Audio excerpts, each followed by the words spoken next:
All right.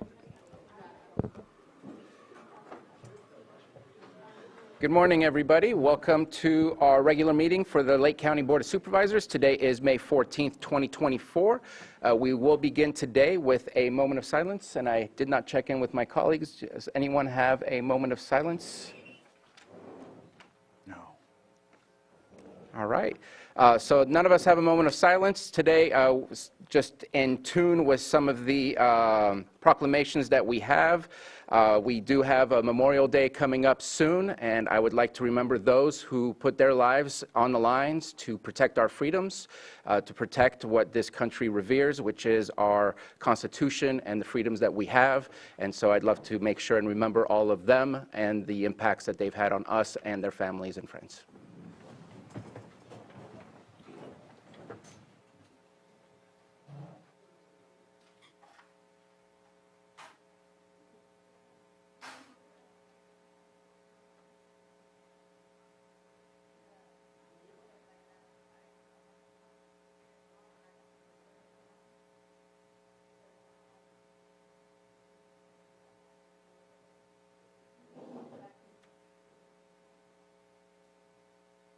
Supervisor Pyska, would you please lead us in the pledge?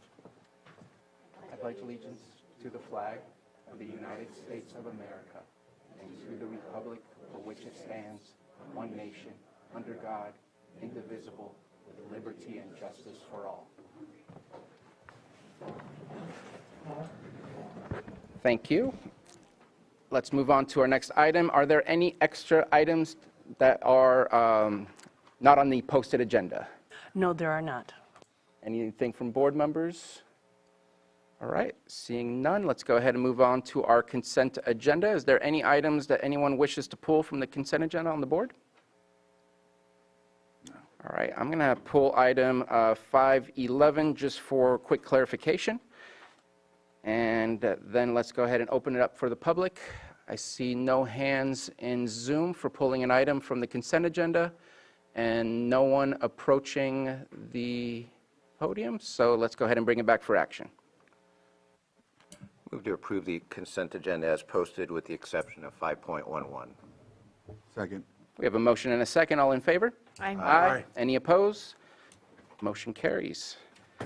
Go on to our 9:02 a.m. item, public input. Anyone wish to express anything related to Lake County that is not on our agenda today? You have 3 minutes. Please come on up. I see no hands in Zoom and no one running to the microphone. So we're going to move on to Pet of the Week, our 9:03 a.m. item, and we have Officer Murray with a lap dog. Oh my God. I just can't.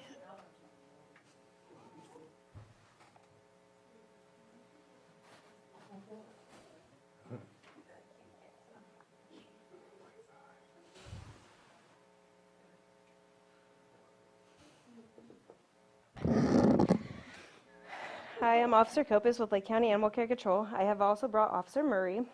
Today we have brought a 3 to 4 month old shepherd hound pit mix named Ruby. She's very mellow for a puppy. She would love any kind of home. She has perfect temperament, I would think. She's still learning the leash, and she has a lot to do with a lot of puppiness. She will be great in any home. Any energetic home, mellow home, pretty good. And we also brought Toby over here. He's about a 6-month-old orange tabby cat. He came to us as a stray. He's also would be good in any home, very kitten-like, but very loving. I don't know if you guys can hear him right now, but he's purring pretty loud. He's very, very sweet, very, very mellow. If you'd like to see him or any of our other animals, we are located at 4949 Hellbrush Drive, or you guys can give us a call at 707-263-0278. She's just super loving. Would you guys like to pet any of them? Yeah. We have a yes from Megan Morgan in the back.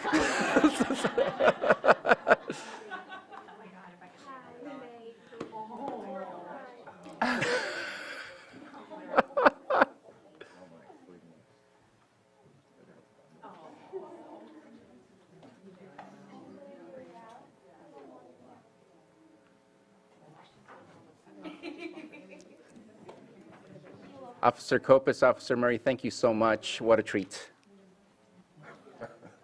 That's a cute dog.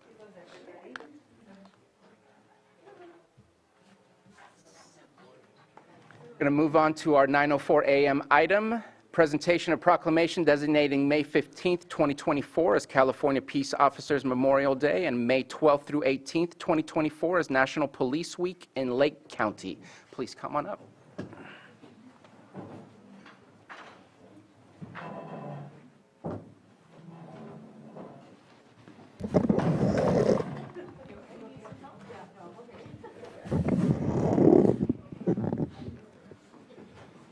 Almost felt like it was a swearing in ceremony. Quite a few of us here. Yeah, there's so many. We have more police officers than Missouri out there, too. You guys want to come up?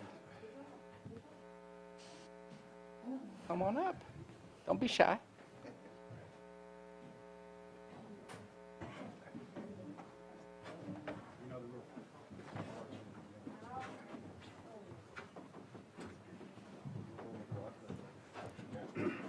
Thank you so much for all being here. So here we have a proclamation designating May 15th, 2024 as California Peace Officers Memorial Day and May 12th through 18th, 2024 as National Police Week in Lake County. Whereas, of all the promises America offers, none is more precious and more elusive than the right to be free from crime and violence. And whereas the dedicated men and women who have chosen law enforcement as a career face extraordinary risk and danger in preserving our freedom and security. And whereas during the week of May 12th through 18th, 2024, National Police Week is observed throughout the nation to recognize the hazardous work, serious responsibilities, and our strong commitment to our nation's peace officers. And whereas, in conjunction with important observance, May 15th will be observed as California Peace Officers Memorial Day in commemoration of those noble officers who have tragically sacrificed their lives in the line of duty. And whereas, these special observances provide all Californians with the opportunity to appreciate the heroic men and women who have dedicated their lives to preserving public safety. Now therefore, be it proclaimed, the Board of Supervisors of the County of Lake formally designates May 15th, 2024 as California Peace Officers Memorial Day in Lake County and the week of May 12th through 18th, 2024 as National Police Week in Lake County, and encourages all citizens to remember those individuals who gave their lives for our safety and express appreciation to those who continue to dedicate themselves to making California a safer place in which to live, passed and adopted this 14th day of May 2024.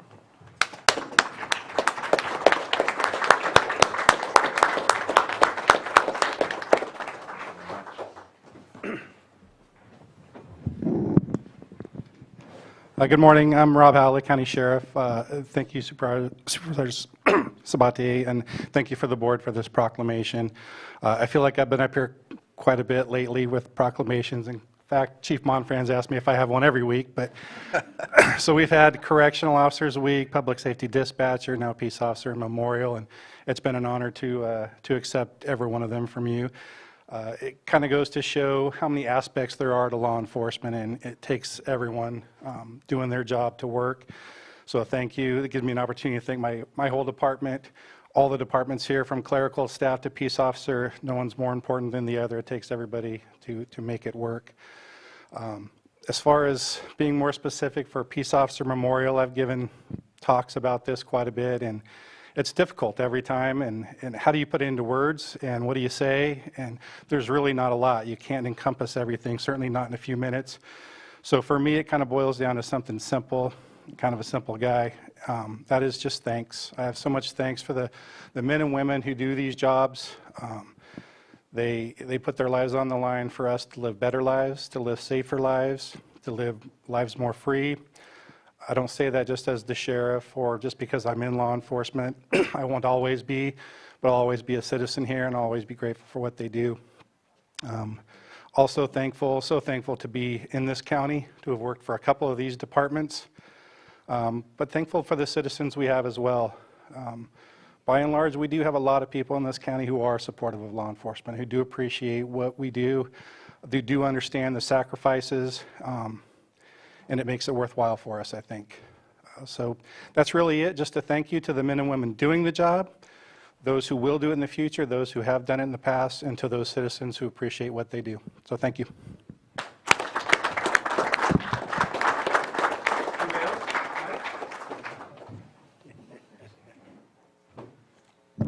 I don't know that I can say better words than what were just said. All I know is it's highly appreciated. There's a reason that we call 911.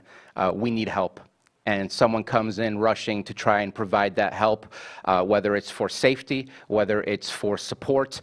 There's all kinds of reasons to call. And the unfortunate fact is that when I go to work, I know my family's not worried that I might not come home. And I think that's one of the reasons that we have to be aware of the sacrifices that our men and women of law enforcement, peace officers commit to every single day, is because there is that possibility.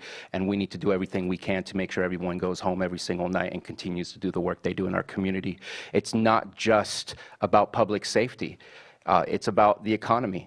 If I want to run a business and I can't predict that there's going to be crime in my area and that my business is going to be safe, it's hard for me to have a business in this community. It covers so much more than just overall public safety. It has impact all over our communities. Very thankful for the hard work and the commitment that you all have to this community. Anyone else? Yeah. So I just wanted to, last week I got to do the proclamation for corrections, and so I'm glad to see this here this week as a standalone as well.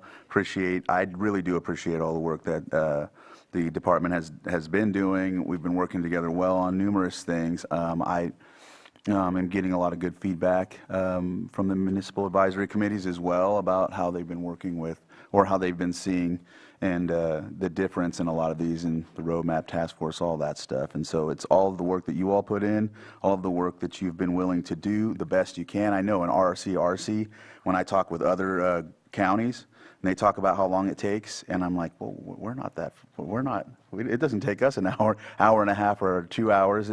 We're at least 45 minutes or whatever. So I see, that on our level, we get to see that it's very difficult in other places, and we don't have it as bad. But everything can always be better, but at the same time, it makes me feel good that at least we have a group that tries, and not just tries, but does, and also we're a little better off than some of these other counties, so, yeah. Well, I think that's just a testament to our staff and who we have living here and who's chosen to serve our community. So thank you so much for all that you do. Yeah, same for me. Thank you. That's all I got to say. You said the best word. Thank you very much for everything you guys do.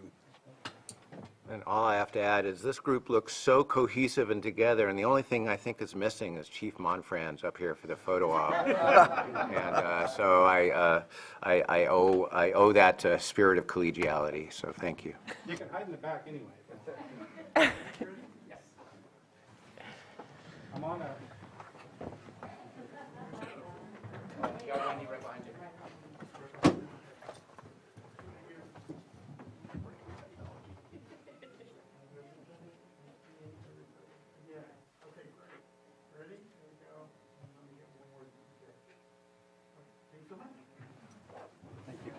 Thank you.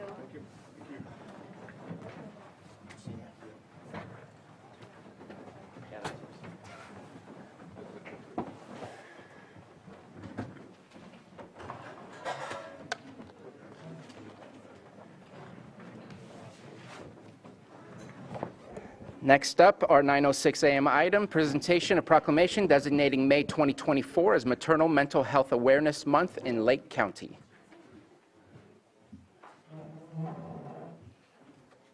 Please come on up.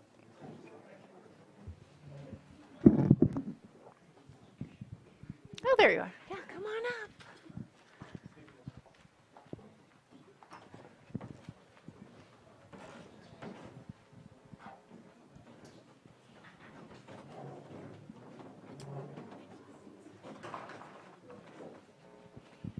Board of Supervisors, County of Lake, State of California proclamation designating the month of May 2024 as Maternal Mental Health Awareness Month in Lake County. Whereas maternal mental health is an issue of great concern to Lake County's parents, families, healthcare providers, and our community at large. And whereas struggles with mental health can affect any mother, regardless of age, race, or income level. And whereas Black, Indigenous, and people of color who are mothers experience struggles with their mental health at higher rates than their white counterparts. And whereas many women are not adequately informed, screened, or treated for pregnancy and postpartum mood and anxiety disorders.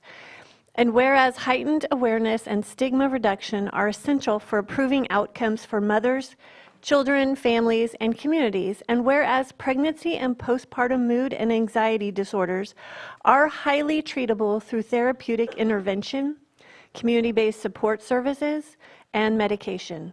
And whereas health service providers and community support systems must be able to identify risk factors and symptoms in order to provide prompt diagnosis, treatment, and support services that enable full and speedy recovery. And whereas Motherwise is a county-wide nonprofit that provides respectful, informative, and judgment-free support to Lake County mothers and caregivers so that maternal health issues are destigmatized and all aspects of motherhood are honored. They conduct mental health screenings, offer workshops, operate a donation closet of baby and maternity items, provide car seats to families in need, and more. All of these services are free, and they support thousands of Lake County moms a year. Motherwise supports all of the grandmothers, daughters, aunties, sisters, and mothers of Lake County coming together in support of Maternal Mental Health Month. Maternal mental health now leads to stronger families and communities tomorrow.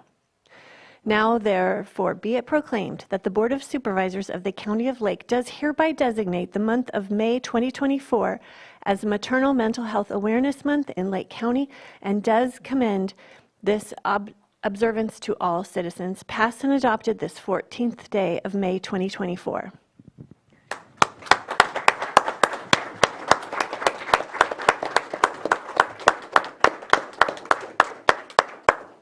And living in a remote community like this, it's even more important to have this community and connectivity because it's so easily isolating. And I learned that as a mom, or a new mom, who was older and didn't have a lot of friends when we moved back here. And if it weren't for these small meetups and gatherings that were not through Motherwise at the time, but they were monthly meetups with moms. We had a mommy's brunch every month. And having that community and people to connect with is absolutely just critical. It's a big transition that happens. And sometimes when you're older and there's a loss of your life before, and you have to grieve that loss when you're moving into a new era. So I really just appreciate all that you're doing, and going to the Motherwise event at the Ripe Choice was just one of the most beautiful things. We had some staff that was there, moms of all ages, kind of just took some time for themselves, allowed themselves to be pampered. There were a lot of donations, a lot of support for these types of events, and they're just really critical because we've got to have the healthy moms and babies to really have that strength in our community. So thank you so much for all that you do.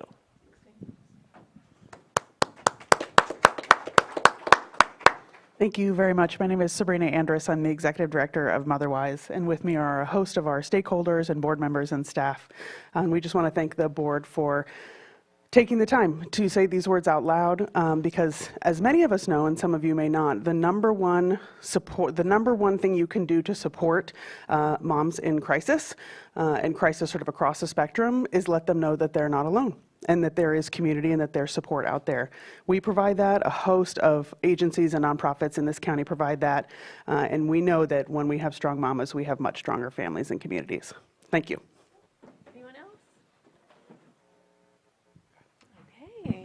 Well, thank you so much. Let's get our picture.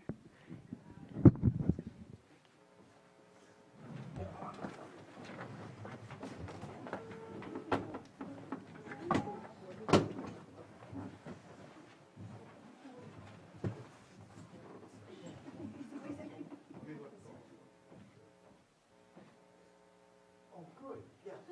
That worked. Got everything. Okay, thank you. Thanks so much. Thank you.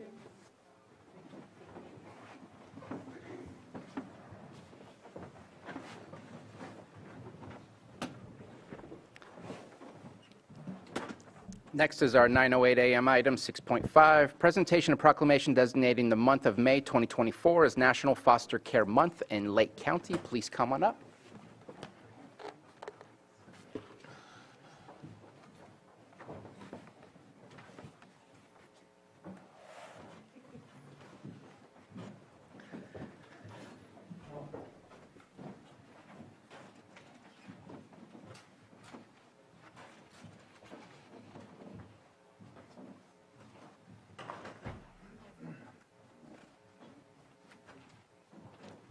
Thank you all. This is a proclamation designating the month of May 2024 as National Foster Care Month in Lake County. Whereas Lake County Board of Supervisors recognizes the importance of providing children safe, healthy, and loving homes when they are unable to remain in the home of their biological family. And whereas there are 391,098 children in the United States in foster care. And whereas there are 43,633 children in California in foster care. And whereas there are 72 children in the county of Lake who are living in the home of a caregiver. And whereas to help these children have a healthy, loving, and stable home environment where they can thrive and feel connected to a community that cares for them and celebrate and support the resources, families that provide these critical homes in our county. And whereas the county is acknowledging National Foster Care Month to raise awareness about the need for more resource families for local children. And whereas this effort, along with similar celebrations in all 50 states, will offer children the chance to live with healthy, loving, and stable resource families when they cannot live with their birth families, and encourage other dedicated individuals to make a powerful difference in the lives of a child through resource family care.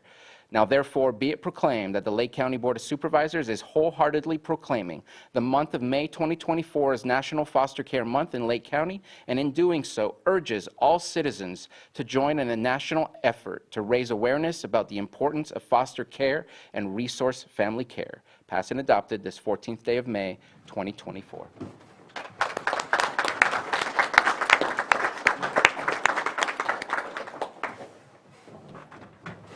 Hi, my name is Amber Davis. I'm the Deputy Social Services Director of our Child Welfare Services.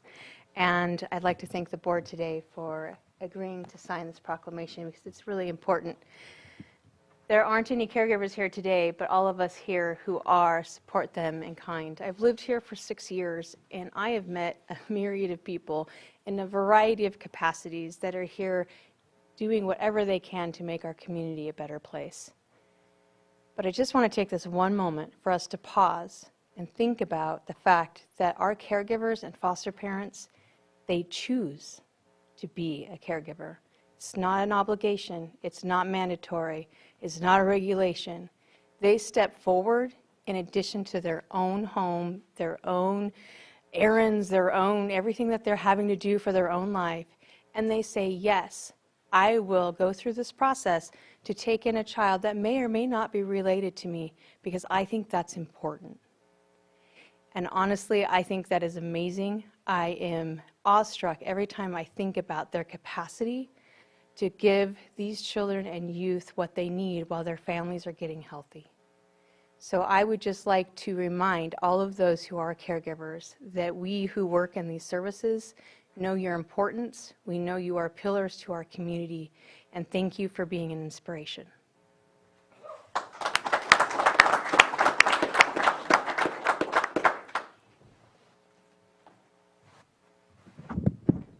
So I want to say that I'm reminded at this moment of our prior colleague, Tina Scott, who was a true leader and inspiration to the community in opening up her home to so many foster children.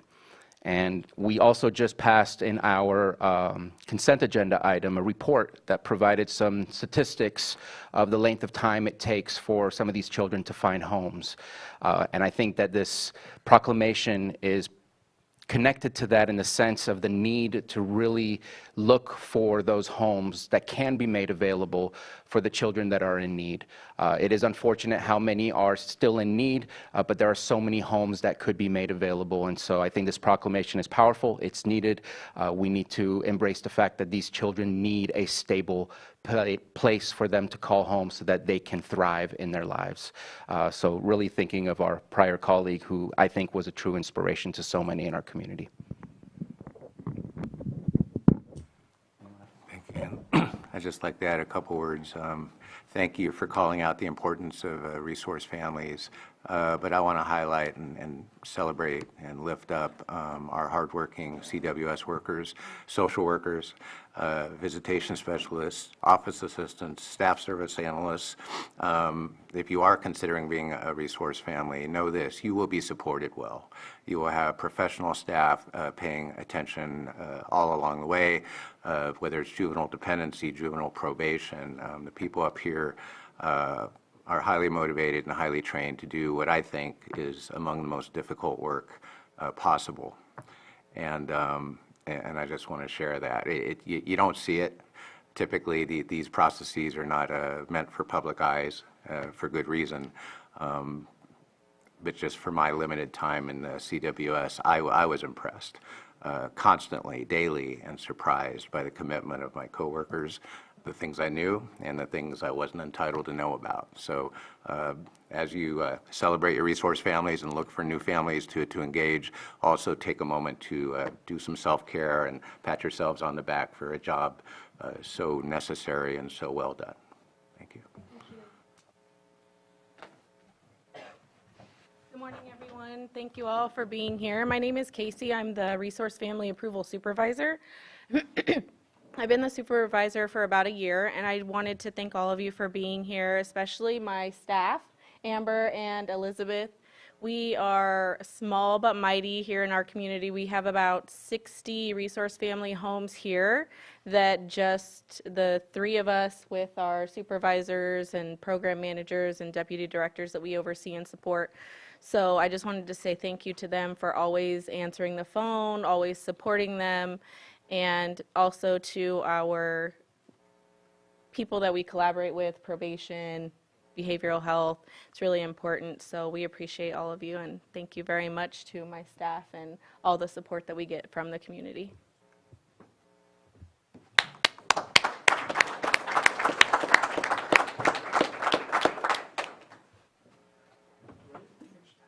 One last thing. Just want to say that, stepping up to be a foster parent, it gives you an opportunity for generational change. These children are just never choose to be foster children, and stepping up and making that sacrifice in your life. When you talk about making generational change, there's an opportunity there for everyone when you step up for these children to change their course of their lives. So just want to say thank you to everybody who does that. Thank you for bringing up our former supervisor, Tina Scott. We know the tremendous work she did in that field, but I want to thank everybody who does that, because our most important assets are our children, and someone stepping up and giving their life to these children in the middle of their lives, because that's when it happens. In the middle of the night, a family member or someone else needs that help and someone to be there for them. It's just critical. So I just want to thank everybody for that and continue to work. And there's plenty of opportunities if you want to be a foster parent. I imagine there's a phone number, or you guys gave that out already, who they could reach out to. If someone's watching it today, reach out if you're interested in it. It's 707-263-0235. Is it 262? Yeah. 262. 262. Right. Now for a while. That's what I do so that you can't reach me.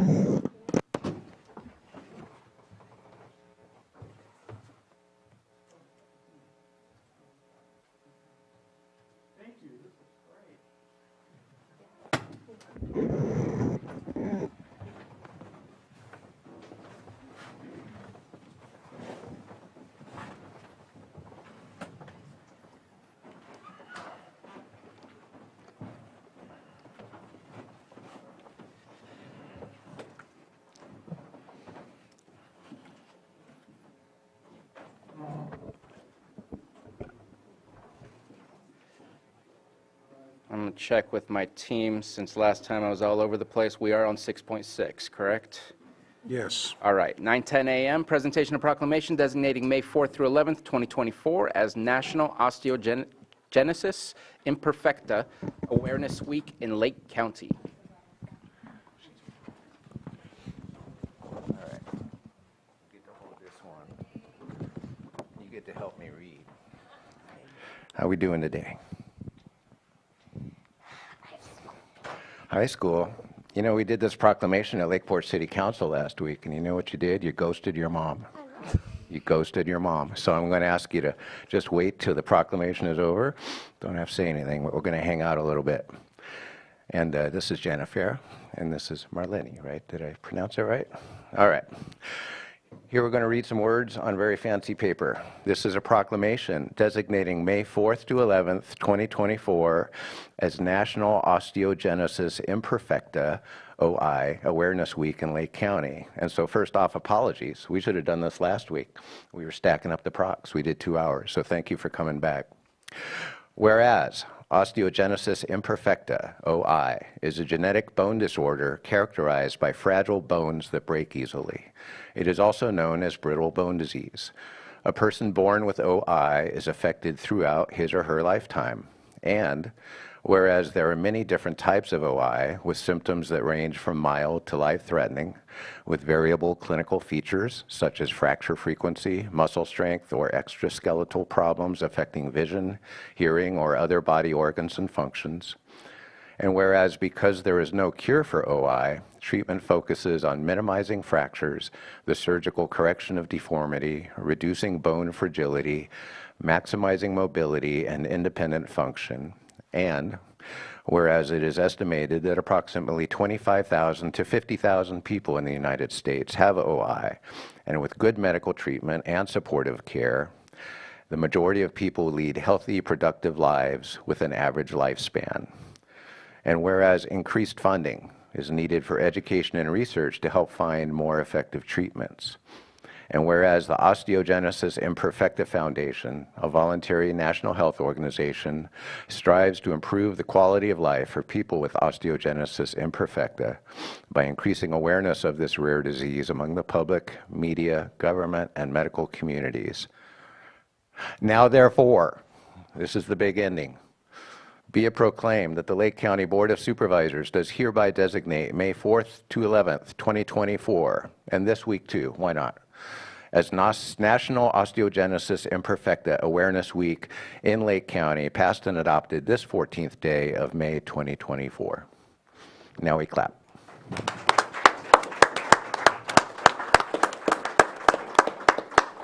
On that.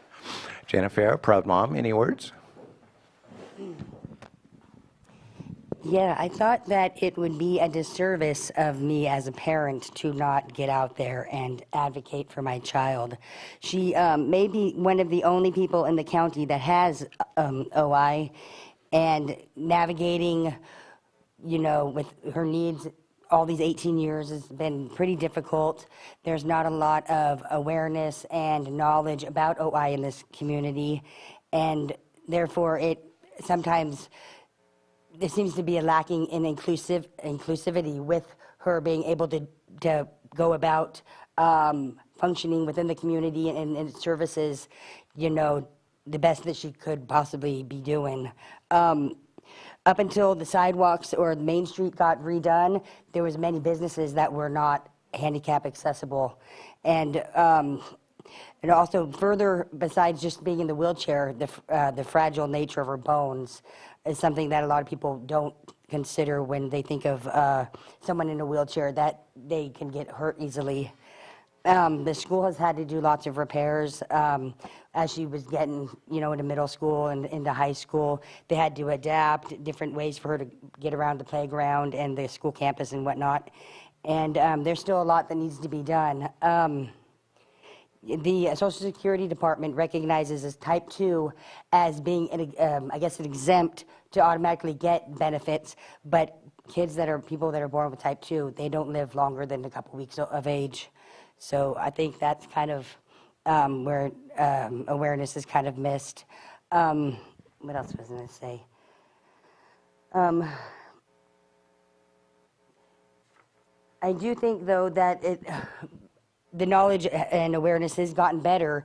In M. Night Shyamalan, not sure if I'm saying that right, his movie Unbreakable, Samuel L. Jackson's character in that movie is described as having type 3 OI.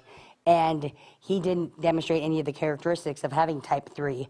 But then I guess the trilogy movies, in the third movie, Glass, there was a correction, and he said that he had type 1, which is more along the lines of what his character showed throughout that movie. But yeah, OI is a rare disease, and there's a lot that needs to be done and more awareness that needs to be made. And yeah, and that's Thank you. Do you have anything you would like to say, Marlene? No, but you're patient and you're not ghosting me. I appreciate that so much. Did you see, I think last time we spoke, you mentioned the words companion animal. Did you see the pets that were in here? They were really sweet. Hint, hint, Mom. Okay, Anne, can you show off your lovely fingernails? Those are beautiful. But you can't do a fist. Okay, nothing broke, right? High five. Excellent. All right. Thank you.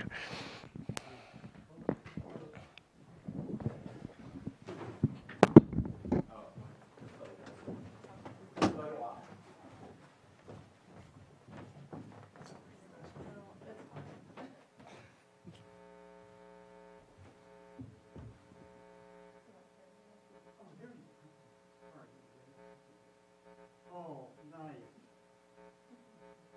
Thank you.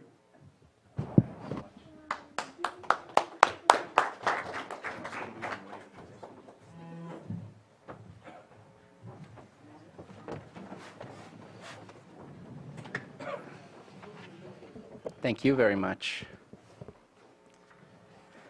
Going to move on to our 9:12 a.m. item, presentation of proclamation designating the week of May 18th through 24th, 2024 as National Safe Boating Week in Lake County. Please come on up. I believe we might have some Marine Patrol folks.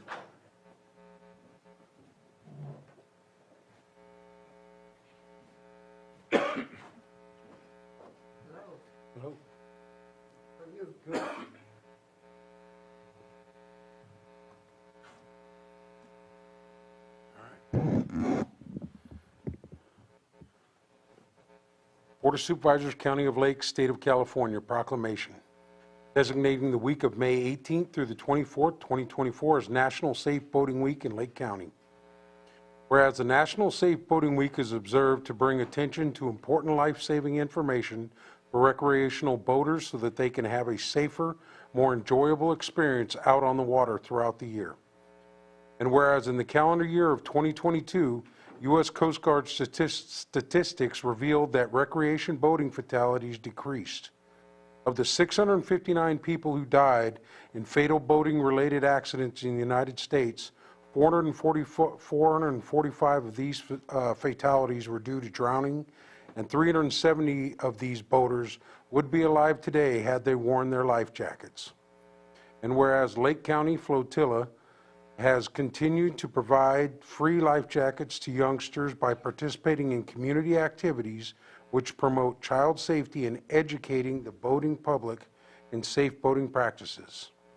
Whereas Flotilla 08-08 of Lake County will continue its efforts to educate the boating public by resuming safety patrols, free vessel safety checks, and to encourage boaters to practice safe boating habits and to wear life jackets. Now therefore be it proclaimed that the Board of Supervisors of the County of Lake does hereby designate the week of May 18th through the 24th, 2024 as National Safe Boating Week in Lake County, and urges all users of Clear Lake, Lake Pillsbury, Blue Lakes, Indian Valley Reservoir to safeguard their lives by wearing life jackets when boating, exercising safe boating practices, and boating responsibly. Passed and adopted this 14th day of May 2024 and signed by the Chair of the Board of Supervisors.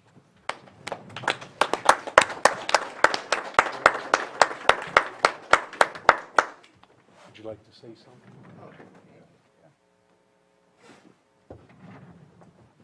Hello, I'm Dorothy DeLope. I'm Public Affairs Officer for the Flotilla. As most of you know or do not know, the Flotilla is a all-volunteer organization. So consequently, I'm by myself because majority of our members are working out and they spend their extra time with the Flotilla.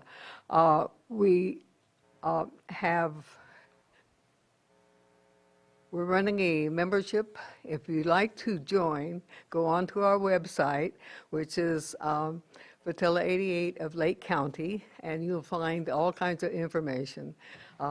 Also, we will be resuming our safety patrols because we're right now training some of our newer members to be crew and coxswain. Also, we were able to give away at least 70 life jackets in the Children's Advocacy and Safety Fair that was held here in Lakeport and also in Clear Lake. And once again, we will be giving away life jackets on the North Shore, in Lucerne, at the Canocta Bait Shop. We'll be giving away free life jackets for children 12 years and under when they're with their parents. The Flotilla has been in Lake County for, as far as I know, more than 30, maybe 40 years. I've been in the Flotilla for over 25. So consequently, a lot of people are not aware of the Flotilla. So when you're out on the boat or you're out on the lake somewhere and you see our patrol boats, we're a safety patrol. We will not stop you unless you're doing something that is really not safe. Is there any questions from the audience? Thank you. Thank you so much. Yeah, I just want to thank the Flotilla and, of course, our Marine Patrol. It is a big lake, and it looks placid, it looks calm, but when you are out on the water, you can be a stone's throw away from shore and still find yourself in serious problems. And I appreciate the outreach and the training the Flotilla does.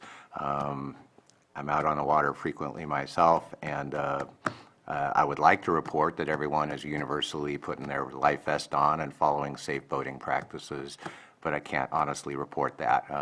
We have a mix of locals who hopefully have some good understanding of the lake, but we also have a good number of tourists who are not familiar with the lake, who don't know where the low water obstructions are, and who don't necessarily know that not all boats play in the same lanes, and they need to respect each other. So thank you very much for your continued support of the Flotilla. I'm gonna be hooking you up with some new members, hopefully, and we're all here together. So our boating clubs, thank you, and add it to my to-do list. You know where to find me. But thank you also for Marine Patrol. And understand, again, if you get in trouble, it ain't like just picking up 911 and you're going to get help instantly. Again, even if they had instant response capability, it can be miles away from where their boats are. So please, please be safe, because chances are if you do get in trouble, you're going to be alone. So thank you. Any other comments? I do want to add real quick, I think this is perfect timing. Again, in our consent agenda, we did approve for the event for the Buckingham Test and Tune Boat and Car Show, and I wish them a safe event and hope that they all use their vests as well. Appreciate the program that the Flotilla does. I know I've seen you down at Redbud Park many a times handing out vests. Very important. We have a beautiful full lake this year. This weekend already, quite a large number of boats. A large tournament was occurring out of Redbud Park. That's going to continue on. Memorial Day is really the time where it intensifies and we start seeing a lot more activity. So please be safe out there. Make sure to wear your vests and listen to what the Marine Patrol has to say when they happen to see you out there on the lake.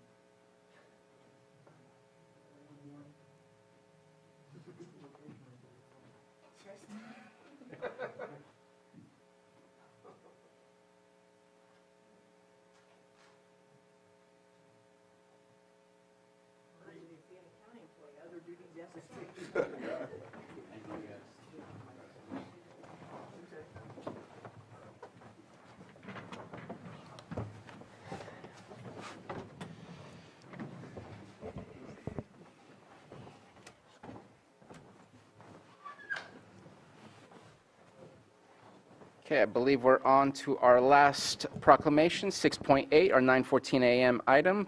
Presentation of proclamation designating the month of May 2024 as Military Appreciation Month. And if you are a veteran, please come on up to the dais. Or All right. not. Lone Ranger. Well, first, before I read this off, I want to say thank you to Ginny for reminding me and keeping me on task. You know, we do the Tango mic, and she takes care of that and is always on these proclamations when it comes to that, because we like sending them to the soldiers on the packing parties.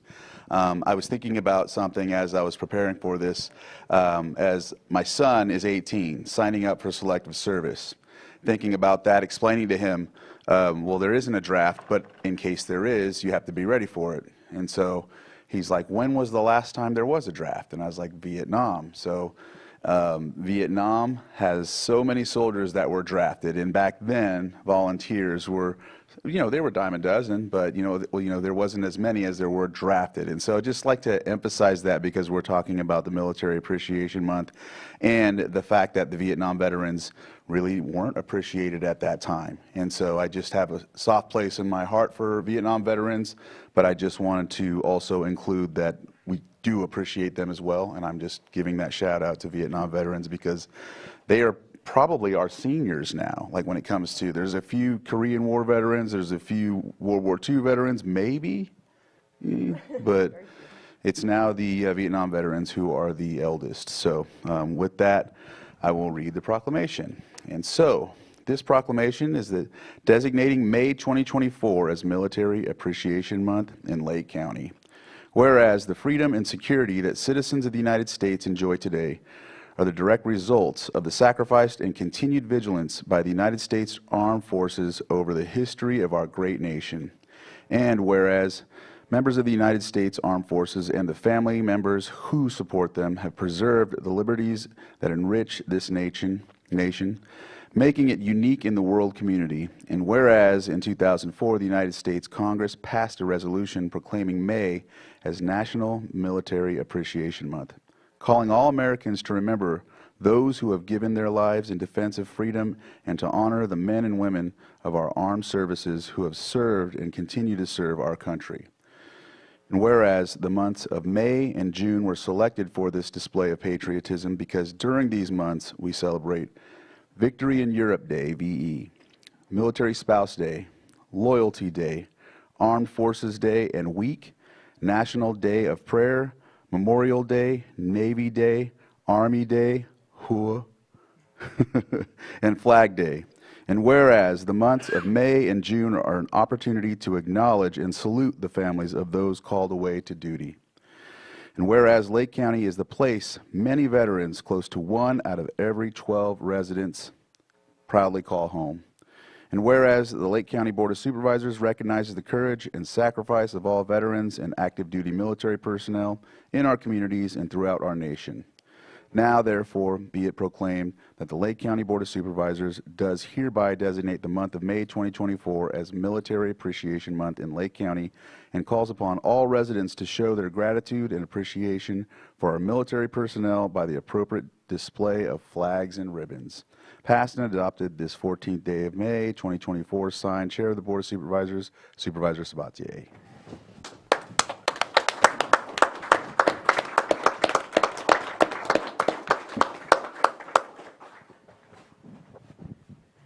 Well, thank you for doing this. I realize you do a lot of proclamations, and it may seem as though they're trivial, but I can assure you they are not. I can speak for the ones you've done for us that we send in Operation Tango Mike care packages. Copies of this will be at our Veterans Museum. They'll go to our United Veterans Council. They'll be at Frick Hall. They'll be down at the Veterans Service Office. This may only seem like a piece of paper to you, but it's significant to those that read it, that realize they're being thanked and recognized. Small little caveat with this, we've been doing Operation Tango Mike for a couple decades now, and we had a soldier came home to a packing party, and he was talking about exactly this, the Military Appreciation Month proclamation. In Iraq, they were having a very difficult time. They'd had a bad week. They'd taken casualties. And one of his fellow soldiers said, "This is terrible. This sucks. Nobody even cares that we're here." He pulled this out and read it and said, "That's not true. This is what they do where I come from." So you do make an impact. So thank you for doing this and recognizing them.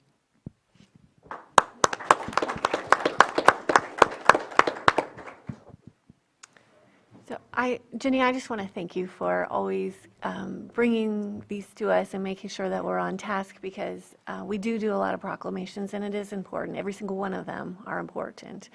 And you really have been a leader in this space for a long time. And thank you to everyone that served and our colleague here, and we've got some in the audience. When I look at the wall in our lobby, I'm just overwhelmed with gratitude for those serving, but also the families. And when you're a military family and your loved one is overseas and you don't know when they're coming back and they're not here for holidays, that is a big sacrifice. And you only know it when you live it. And then and then sometimes they don't come back. So thank you again for bringing this to us today and always. Thank you for those comments. I just want to add that I wish I knew, and I don't at this moment, and hopefully we can put it in next year's proclamation. We have a number of veterans who are part of the staff of the County of Lake, who serve their communities and continue to serve in a different aspect. And I know that that standing ovation was for you, as well as everyone else who have been part of the military in their lives. So thank you so much. Yeah, I just want to follow it up with thank you for your service. Take the opportunity to say that every time, but it's also, as elected officials, our job to make sure when they do come home that they have the services that they need, whether it's mental health issues, other things that we're doing. So we just continue along that path. But PTSD and all the other things that change an individual when they go to war are very important, that we address those needs when they come home and take care of the folks that have sacrificed everything. So I just want to say thank you very much, and that's it. I guess it's picture time, unless we're going to sing the Army, Navy songs, but I only know the Army song, but I'm not going to sing it.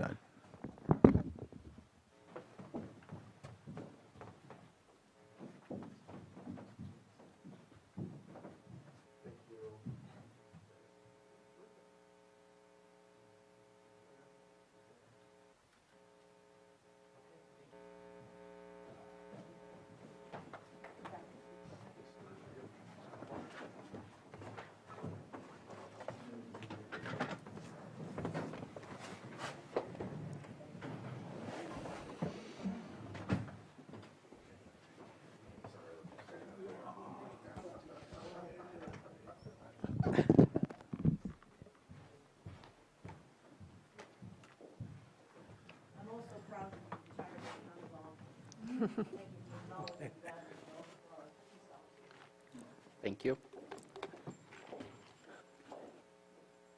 Next on our agenda is our 9:30 a.m. item. I'm looking back at our tax collector. Are we ready for this item?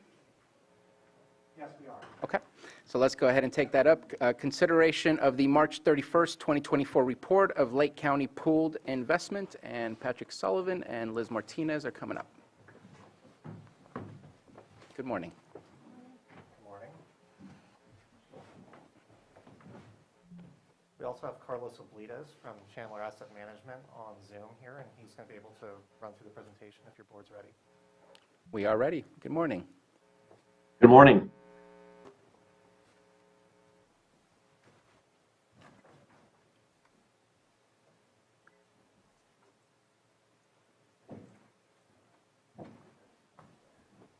Are you able to share your screen, or are we putting up the presentation? I'm able to share my screen if you're ready for me now. Yes, we are. Okay, fantastic. Give me just a moment.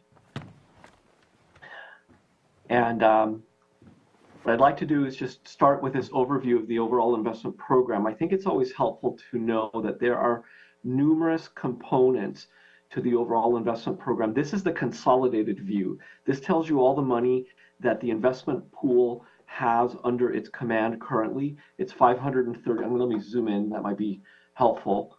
It's almost $534 million when we include accrued interest. There's a couple things that I want to highlight here, which I'm going to explain. You remember that there's a component where we manage a piece of it, and then there's a component where the treasurer manages a portion of it directly, and then there's various cash accounts that are kept liquid in order to meet day-to-day liquidity needs of the district.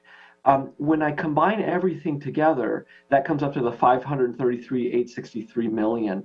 That's currently earning a purchase yield of 5.13, but I think that in past meetings we've discussed that there's a component of this investment program.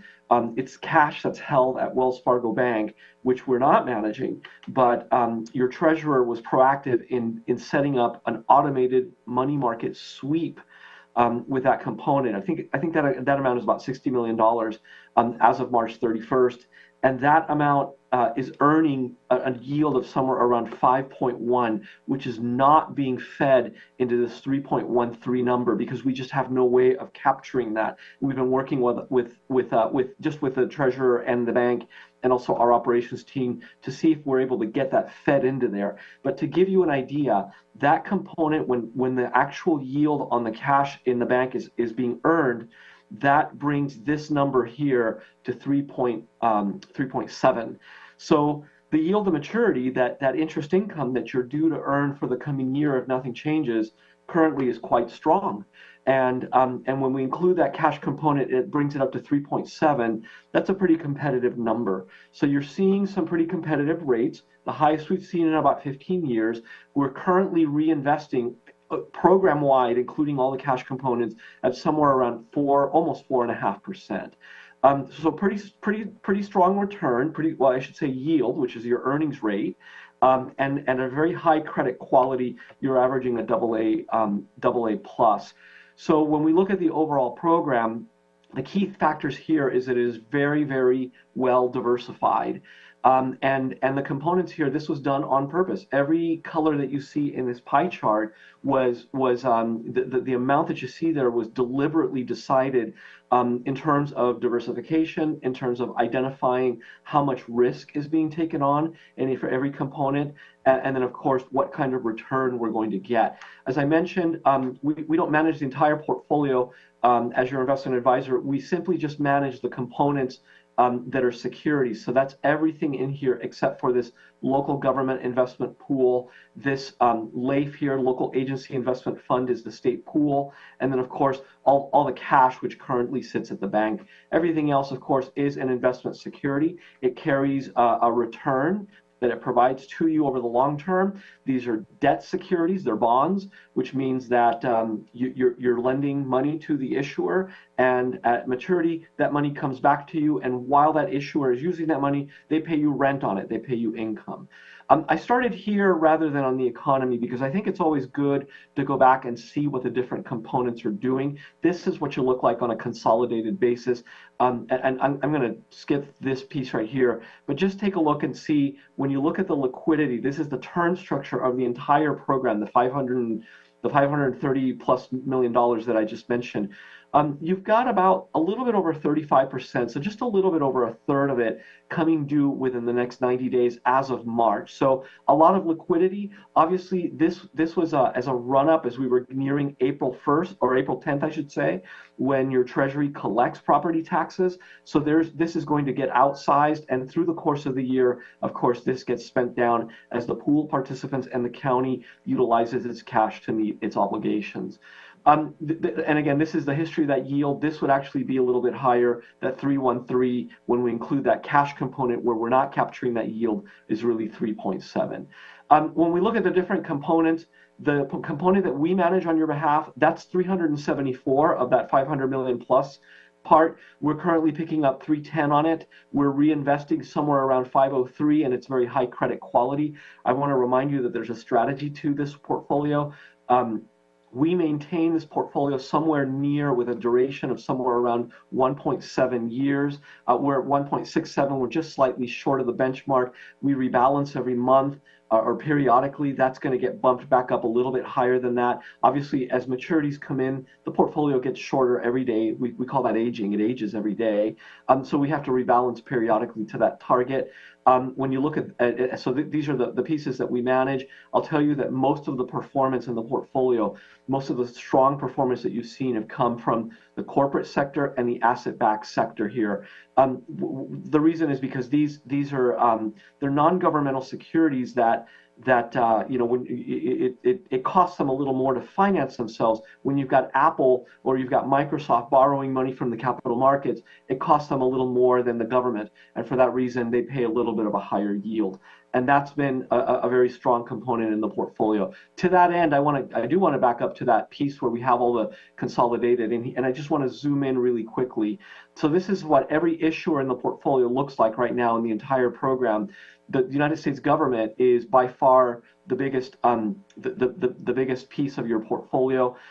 This cash is that 11% is that Wells Fargo that's earning the about 5.1, which brings your yield up. You can see that these are all governmental agencies. But when we start getting out of this and the local government investment pools, when we start getting into the corporate bonds here, anything that's below the pools and also governmental securities, everything is very we just slice and dice it very small.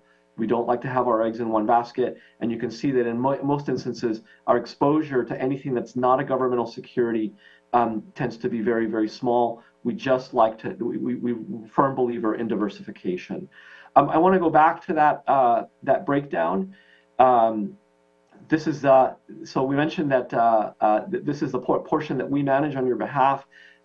We did establish a little side portfolio. Some of the funds that you were keeping in pools and at the bank, you were earning, and particularly in the state pool, local agency investment fund, the yield was a little lower. We collaborated with your treasurer tax collector to set up a separate account to handle some of those more liquid assets, understanding that these would be held to maturity and that these were going to be spent down at some point soon.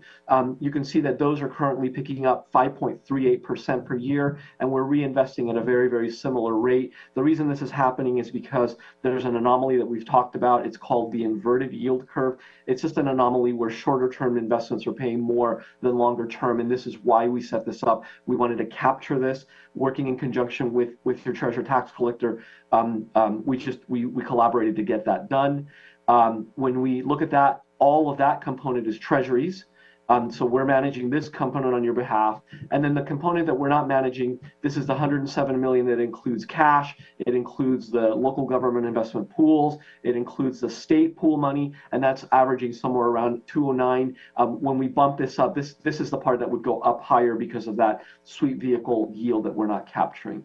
I want to back up and go to the economics and kind of explain the key things about all of this.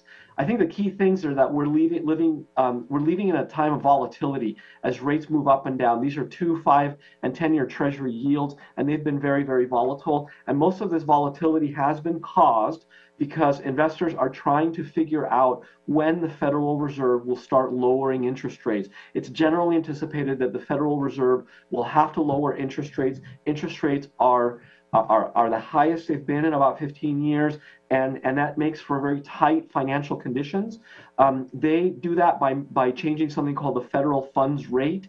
They manipulate it and they set a target for it. The target is called the federal funds target rate.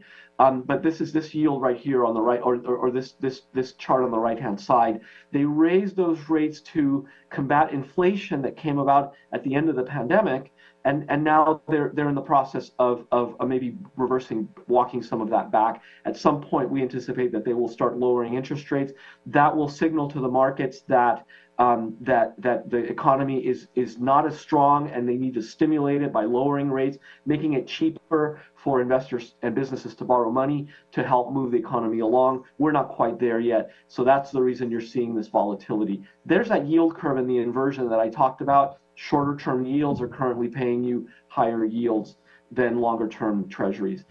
So what is the economy doing to sort of drive what the Fed is thinking about? Well, despite the fact that, normally you would think the Fed would lower interest rates when the economy is slowing down, and you would raise interest rates when it's heating up to combat inflation.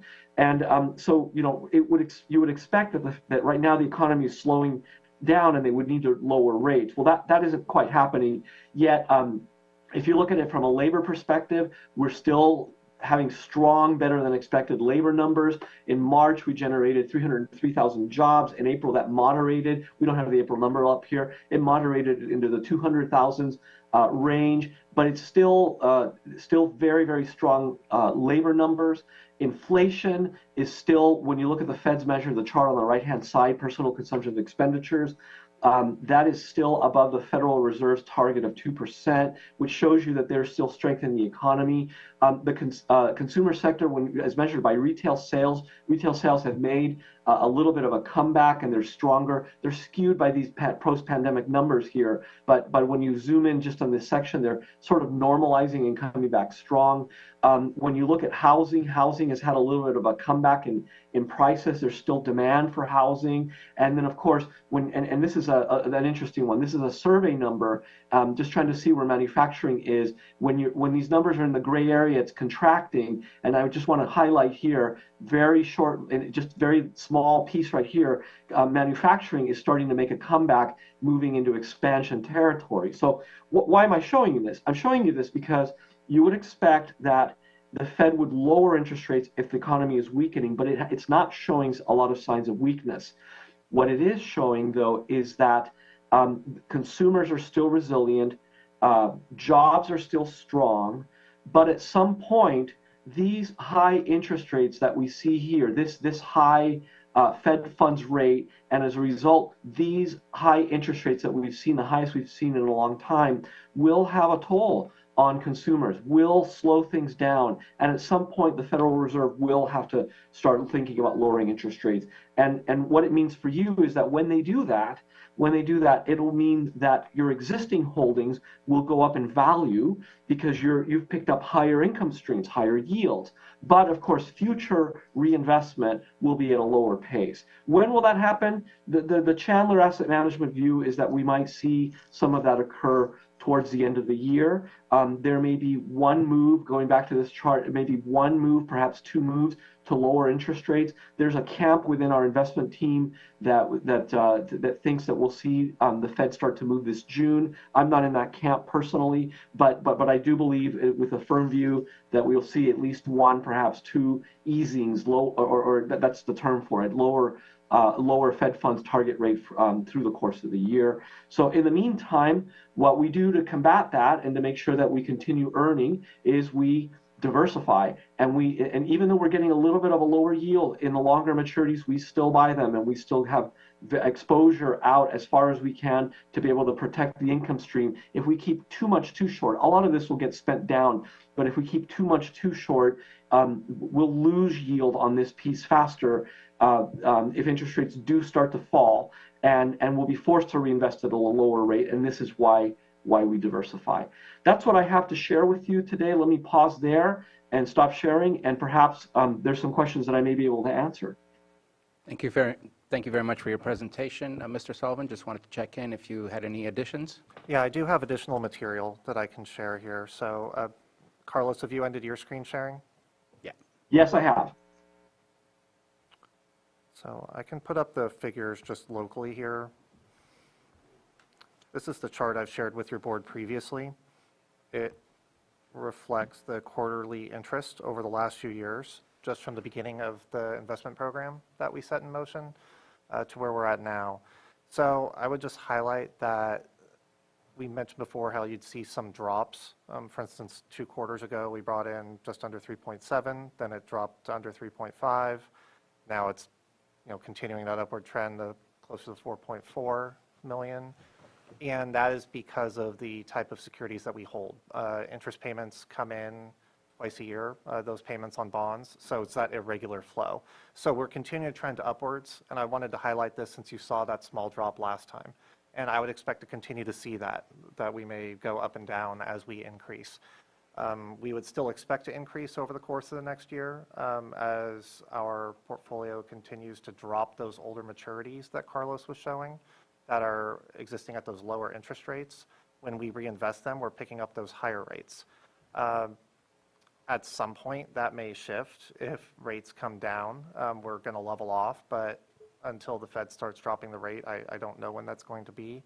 The other point I wanted to bring up is that as we shared, there's that liquidity portion, that smaller, that piece where we're holding it for a shorter amount of time.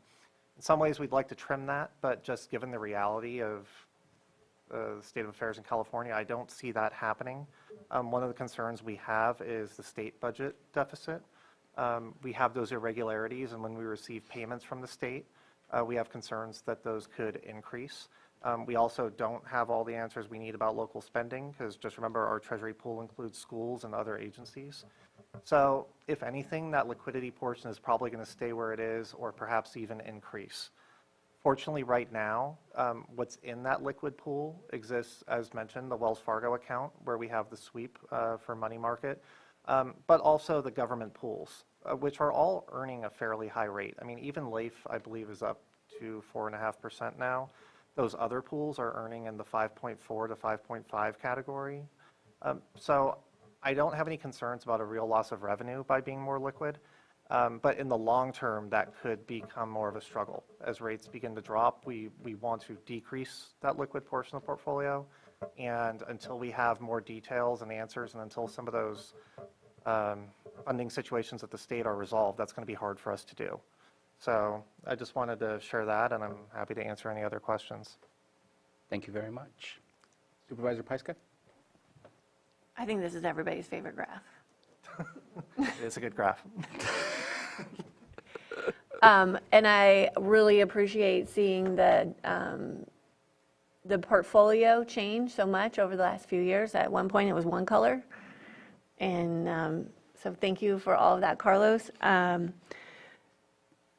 A question that I get asked is where is this money going? And I know, Patrick, you and I have talked about this, but we are seeing these earnings, and we're about to go into budget hearings next month. And so can you talk a little bit about where this is all going in our county budget?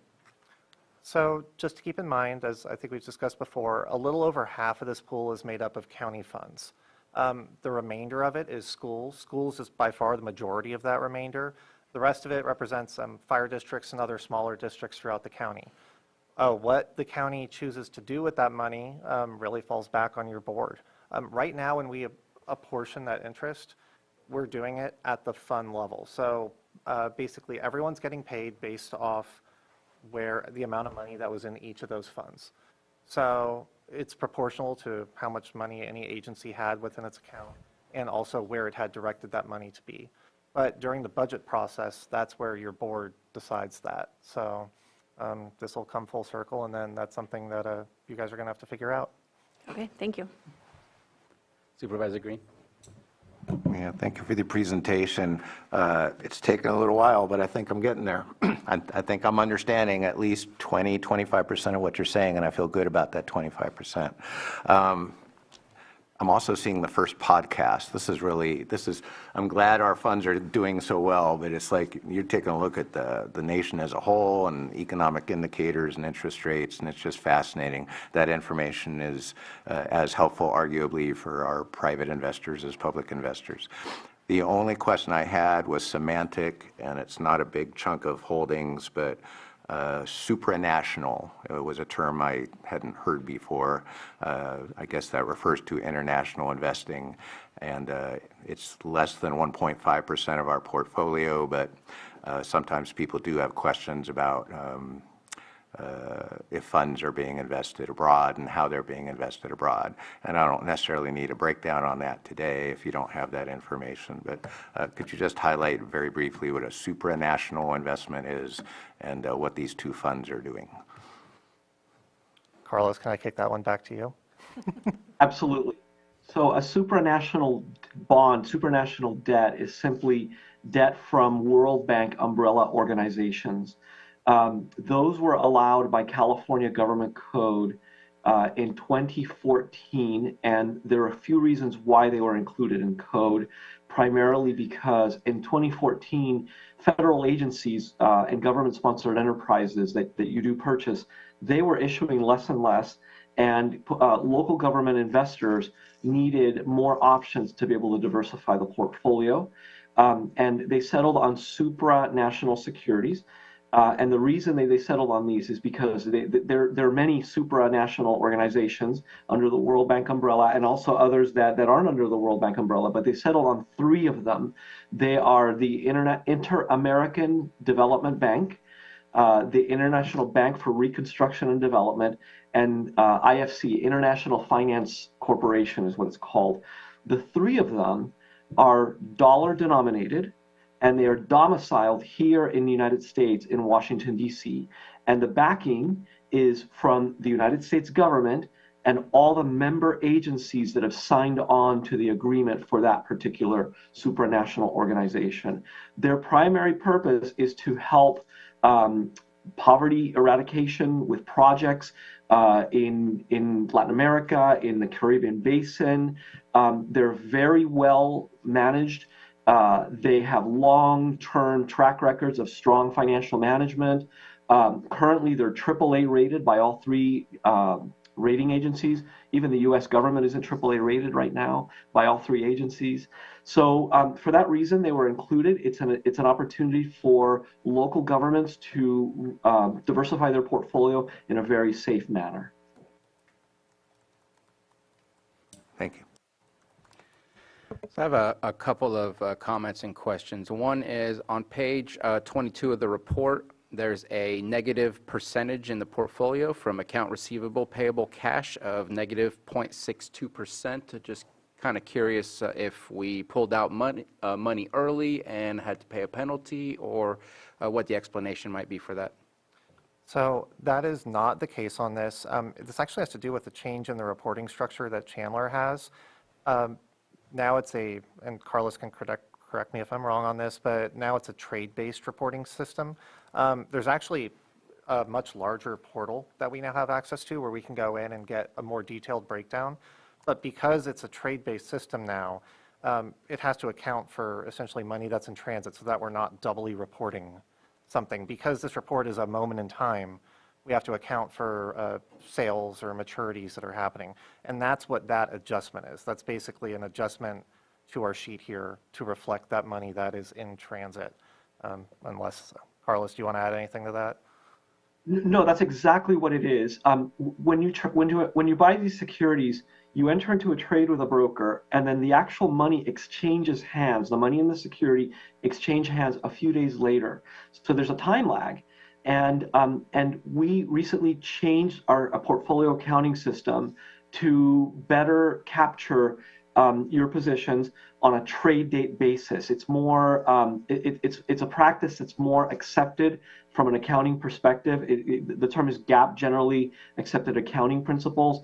From an accounting principle, it's superior when you recognize a security that you own or a transaction that you've entered into from the date that you entered into it, rather than from the date that the money exchanges hands. So it's exactly what your treasurer tax collector just described. It's money in transit. So from a trade date basis, we entered into a trade, we bought a security, and we book it in your statements as holding it. But in this case, because the month end was a weekend, the trade did not settle until the following month, basically the first of the following month. So in order to balance the portfolio, we show that you own the security, even though you haven't paid for it yet. And so the cash is still sitting in your account, and you're holding the security in your books. So we have to adjust that and create a payable to offset that. And it just means that it's money that you're going to be paying out the first of the next month, which you already did. And that is, you will be able to see it if you look at the holdings report. In fact, I can really briefly just show it to you. I've got it right up. If you're able to see my screen, this is the holdings report for the consolidated.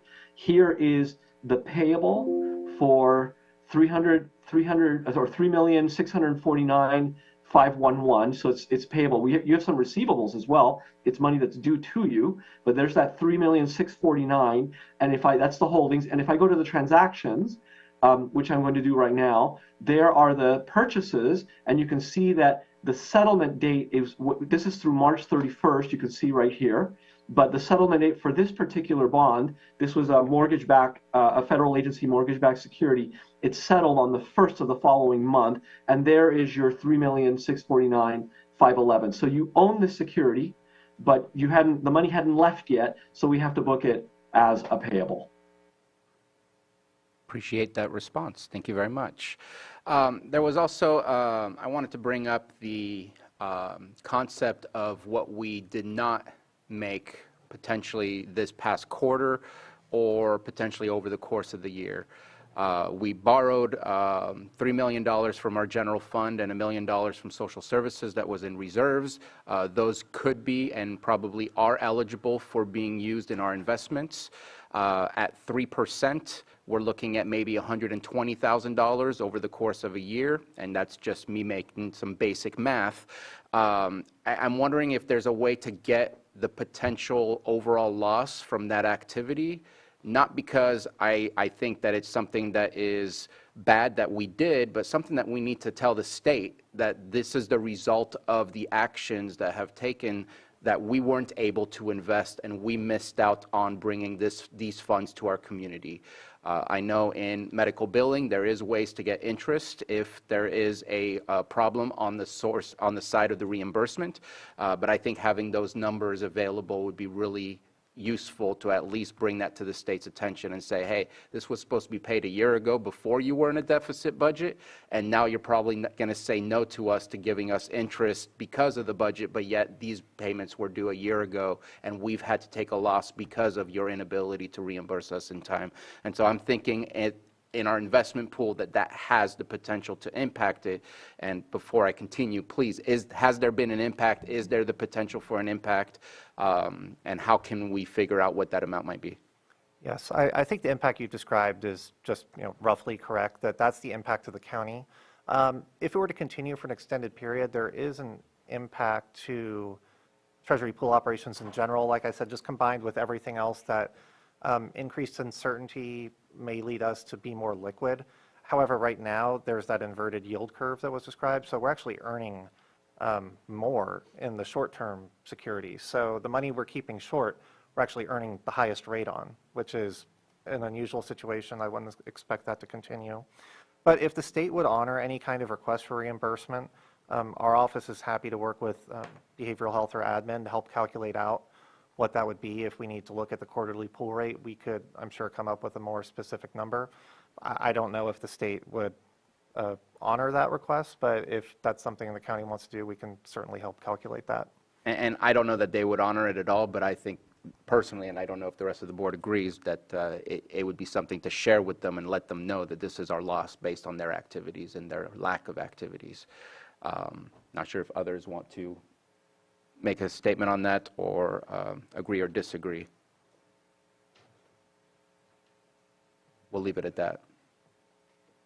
My next one is... We could track it and then decide if we want to communicate it. I'd be willing to do that. Obviously, knowing those numbers, it's always great to have those arguments when we're having the conversation. Okay. And then my last one is, I believe we started this new policy and all of these reports starting in January of 21 or 22, I forget which year, but in January. Is that when our annual reports are typically meant to be, is in January? So we do, I mean, essentially the quarterly report that you get June 30th, we do it in July or August, that represents the annual report to the board. We're doing the quarterly reporting along the way, so our quarterly reporting is actually meeting the same criteria as the annual, so that's why you're not seeing a big difference. If anything, we could probably trim the quarterly report back. But yeah, so you'll continue to see the same type of reporting. It's just going to change based off, there's been a few changes with GAAP reporting standards and some other legislative changes over the last few years. But what you've seen since 2021 is roughly what you'll continue to get. Okay. And the reason I ask is I feel like there's a part of this that isn't very transparent. I know I listen into fire district meetings, I listen into school board meetings just to keep up with what's going on, and I don't hear of this is what we've received. I have the total number, we're at 4.3 for the quarter, but it would be nice annually to say this is how much the fire districts received from this investment, this is how much the school district. It doesn't have to be individualized to each one, I think that's too much, but just because right now I don't know the specific number of out of the 4.3, what is for the county general fund or what is coming back to the county, and I would like to see an annual report that has that level of transparency so that we can recognize what the investment is for all of those districts that are taking part in our investment pool. And again, not sure if the rest of the board would agree to that. I would say we can readily provide that apportionment at the fund level. And many of these districts hold multiple funds. So I think my office can sort of readily provide that data by fund. Beyond that, for a further breakdown, you'd really have to go specific within that district. Like for instance, with a school district, you're going to see in their operational fund a certain amount of interest that we've given. But then if you're going to their budget, they're accounting for it in a completely different way. So I think it's always going to be a little tough to marry up those two. But at the same time, just to be clear, school districts, for instance, other districts, they do have access into the system. They can see what they've received. But yeah, I totally understand the desire for that broader picture, and that's readily attainable at the fund level. Because we're investing for all of them, and our report is very big picture, but not specific to the county, schools, and so on and so forth. And not sure if board members agree to seeing that level of detail. And again, not looking for the nitty-gritty funds, but just schools, fire districts, county, and whoever else are the major components of it. Well, that sounds more than just requesting the fund level. Yeah, the fund level report is what I can And that's what I would generate like out of to the see. system. But then to break down what those are, someone would have to look at it and identify, which funds go to Lakeport Unified. And I don't need to break down. Okay. Yeah. So, I mean, well, I don't agree that we're not being transparent. I think this is a new situation that we're dealing with, and now we can be more transparent as we go. So I don't want to agree to something that seems negative, which is not. We're growing, we're learning. I do like the idea of what you're saying, though, is having a little more in-depth, because you asked a couple questions I was going to ask already, so it covers it. And I do know that some of the agencies, they can look into this on their own as well, but it would be good to have. They can and they do. What's that? They can and they do. Yeah. But for our side of it, it would be helpful to see the fund levels. We can definitely include that breakdown in the future. And I will admit, maybe not the best choice of words. Appreciate and agree, just for looking for that extra. So just a question, then at the yearly report, that's when we'd see the fund level, or you're going to try and add it into the quarterly? I would be fine with the yearly report, so then you could start from there just on the yearly basis. Sure, that could work out well, especially because the next report I do will be that annual report. So I can include that breakdown then, and you can see it, and that'll give you an idea what we can readily do. And if you have other questions, we could address them then. Thank you very much. Please. Just want to make a point too, obviously, as Supervisor Pyska said, just seeing the report and the direction we're going. What a world of difference over the past few years. So this board was actively working towards where we're at now with Patrick, the new tax collector, and moving forward with these investments. So good job, admin, good job, everybody, moving this thing forward, because we're making positive strides in the right direction. That is positive. Thank you. And I'd also like to take the opportunity to thank Treasury staff, because this program has been obviously successful, but it is an increased workload. There's a lot of work that goes into making it work. So thank you to Liz and the other staff in the office for making this happen on our end too. Yep. Thank you very much. Thank you, Liz. Thank you, everyone else. Just wanted to add one, just to expound off of what Supervisor Simon said. Our groups that invest in this as well, the education and the fire departments, they struggle with a lot of situations that we do, like law enforcement had the issues with bringing people in and whatnot. So these funds help tremendously, or will help tremendously in that aspect as well. I know that Supervisor Sabatier, we go to the chiefs meetings sometimes and whatnot, and they have a lot of issues retaining and recruiting and things like that. So this is another way to help, you know, so just that, like was you all were saying, especially Supervisor Simon, about coming into this direction of building these funds, it's going to help in that aspect as well. So thank you, Pat and Liz. Absolutely. And the whole department. So All right, with nothing further, let's go ahead and open up for public comment. I see nobody getting, oh, please come on up.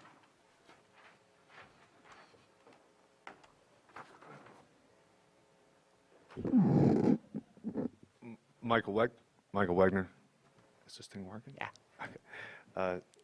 Thank you, board, and everybody for being here today to go over this stuff. Man, what huge steps you guys have made in the past couple of years. I remember when we first went over this, 2-3 years ago, and it was like, oh my goodness.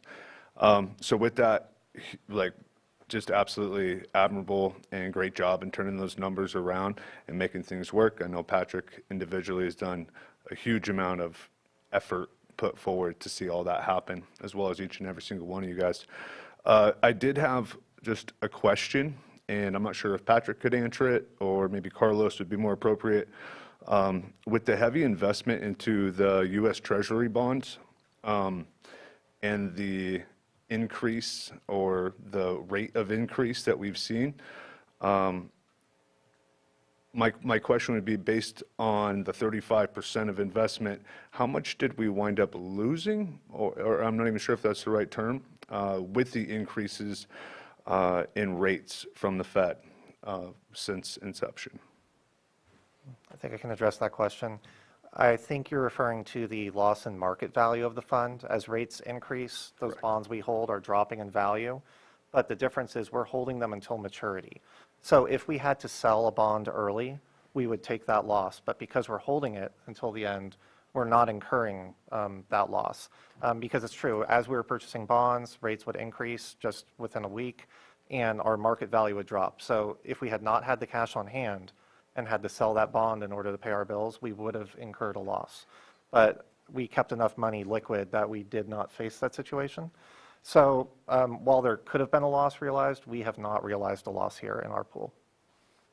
And correct me if I'm wrong, but I think what we mean is we haven't realized a loss yet. Is that correct? Meaning if the rates continue to climb as opposed to go in reverse, eventually that paper loss will turn into a real loss. But I could be totally wrong. I'm not an expert. I would say that's not the case with the type of securities we hold. The U.S. Treasury bonds that we hold, we retain that face value. So when they reach maturity, we are not going to realize a loss. The only way that we do is if we have to sell early, and that would reference why we're keeping that larger amount of money liquid. Perhaps we could have gotten away with less, but we were hedging and just sort of trying to be cautious in this. And Carlos, I don't know if you had anything to add on this. I do. The way that you described it is exactly right. These are loans, and which come with an income stream. That's your interest, and the value of that income stream can go up or down depending on what other investment opportunities that come before you while you hold that bond. And of course, as you correctly stated, interest rates have risen, which have devalued. If they've dropped the value of the county's holdings since that time, since rates have risen.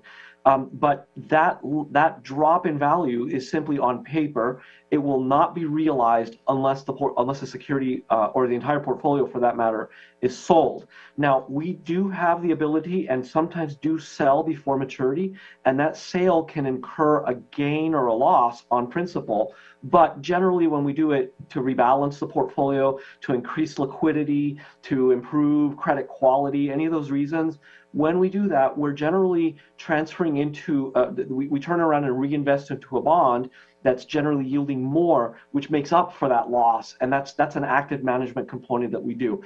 But to your point, yes, there has been a drop in value in the investments. To give you an idea, and I just pulled up the March statement for these investments from last year, and I'm comparing them with the March statements for these investments for this year.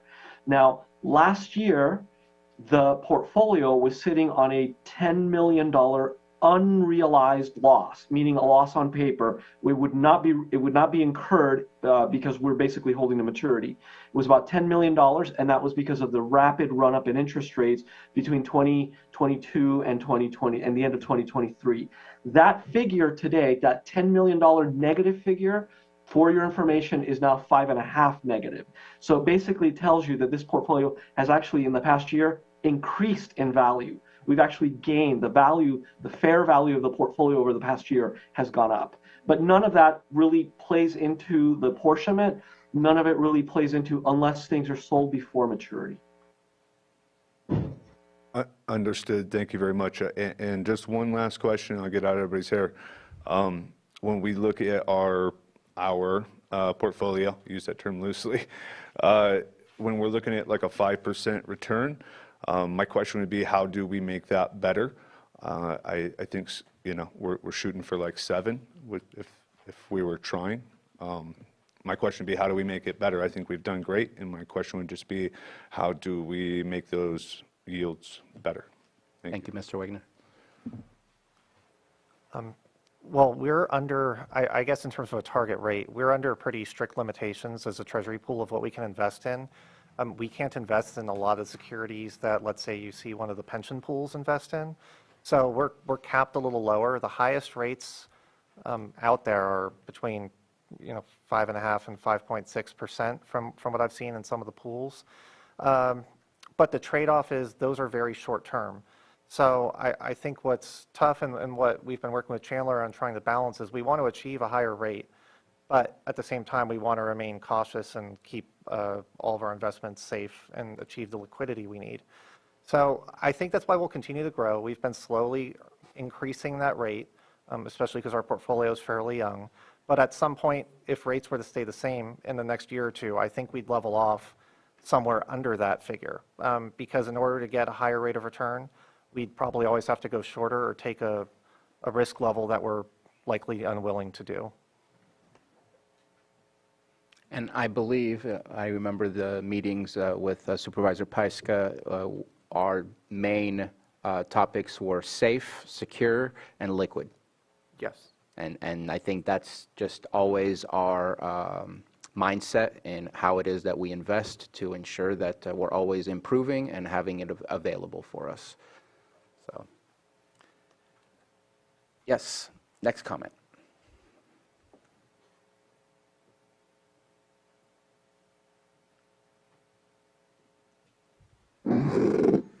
I'm Joan Moss, and I have a question about where you go if you don't understand. A friend of mine had an experience up at the, I have been very well received at the tax collectors. I told you that the other day. But there are people who are working and own property, and things are explained to them that they don't understand. And it could be that they don't understand English. They could be from Mexico. It could be that they never got trained. And where can they go to get this all explained if they don't understand? A person owns property and Joan, I want to make sure that we're talking about the investment pool. This has nothing to do with properties. And we're not talking about the tax collector or his office. We're talking Where about do we go if we want all this explained so we understand what you're talking about? Thank you. I think as far as the investment pool material goes, we do post the entire report, which does include a glossary, and that may help. Otherwise, I would encourage anyone with further questions, they could go to perhaps the library and try to access further resources there. Okay, thank you for that. And I empathize, Joan. I know in one of our meetings with Carlos, I said that he knows more about money than I will ever know about money. He's obviously gone through a lengthy amount of education to get to the status that he is and his knowledge and capacity to do what he does. This is definitely not a layman report to understand, but I think that the great simple understanding is our investment is working to our benefit, including our schools and fire districts and others that are a part of the investment. And right now we are doing better than we have done in the last 10 years in making sure that we are seeing the benefits from this, and we'll continue doing so. And even just these reports at the Board of Supervisors are relatively new in the past 10 years. So appreciate the question, and yes, it's some very heavy stuff. Do we have any hands up in Zoom? All right, so we bring it back to the board. We have Supervisor Green. Yeah, just very briefly, if only because I raised the question. I was doing a little surfing during the discussion here. So that the two supranationals basically are development banks and structures. So the one, Inter-American, focuses solely on Latin American, Caribbean countries. The other one, International Bank of Reconstruction and Development, aka the World Bank,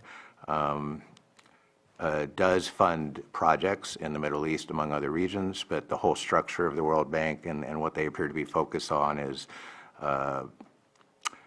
emergency funding in war-torn regions, including Ukraine and the West Bank, economic support, lifting up economic opportunities for women, and there have been some recent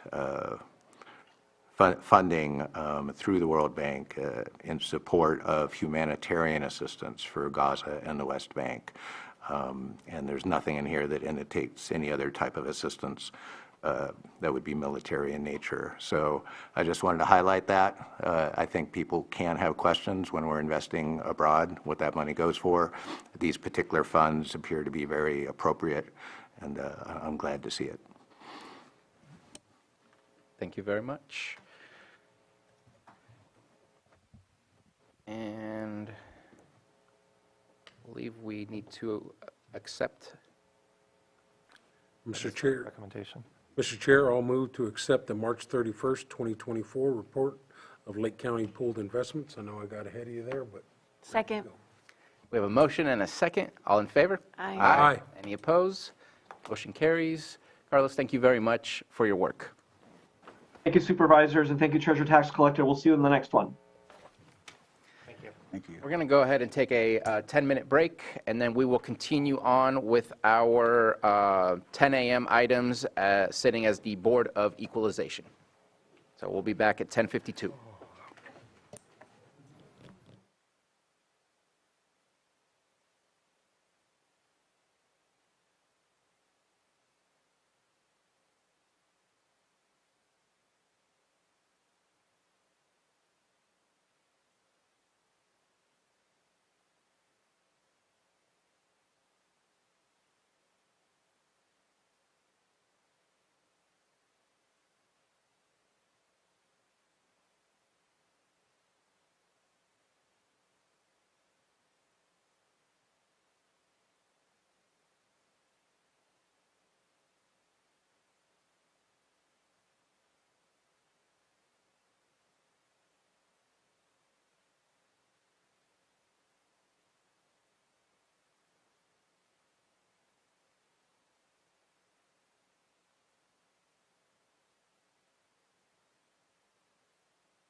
All right.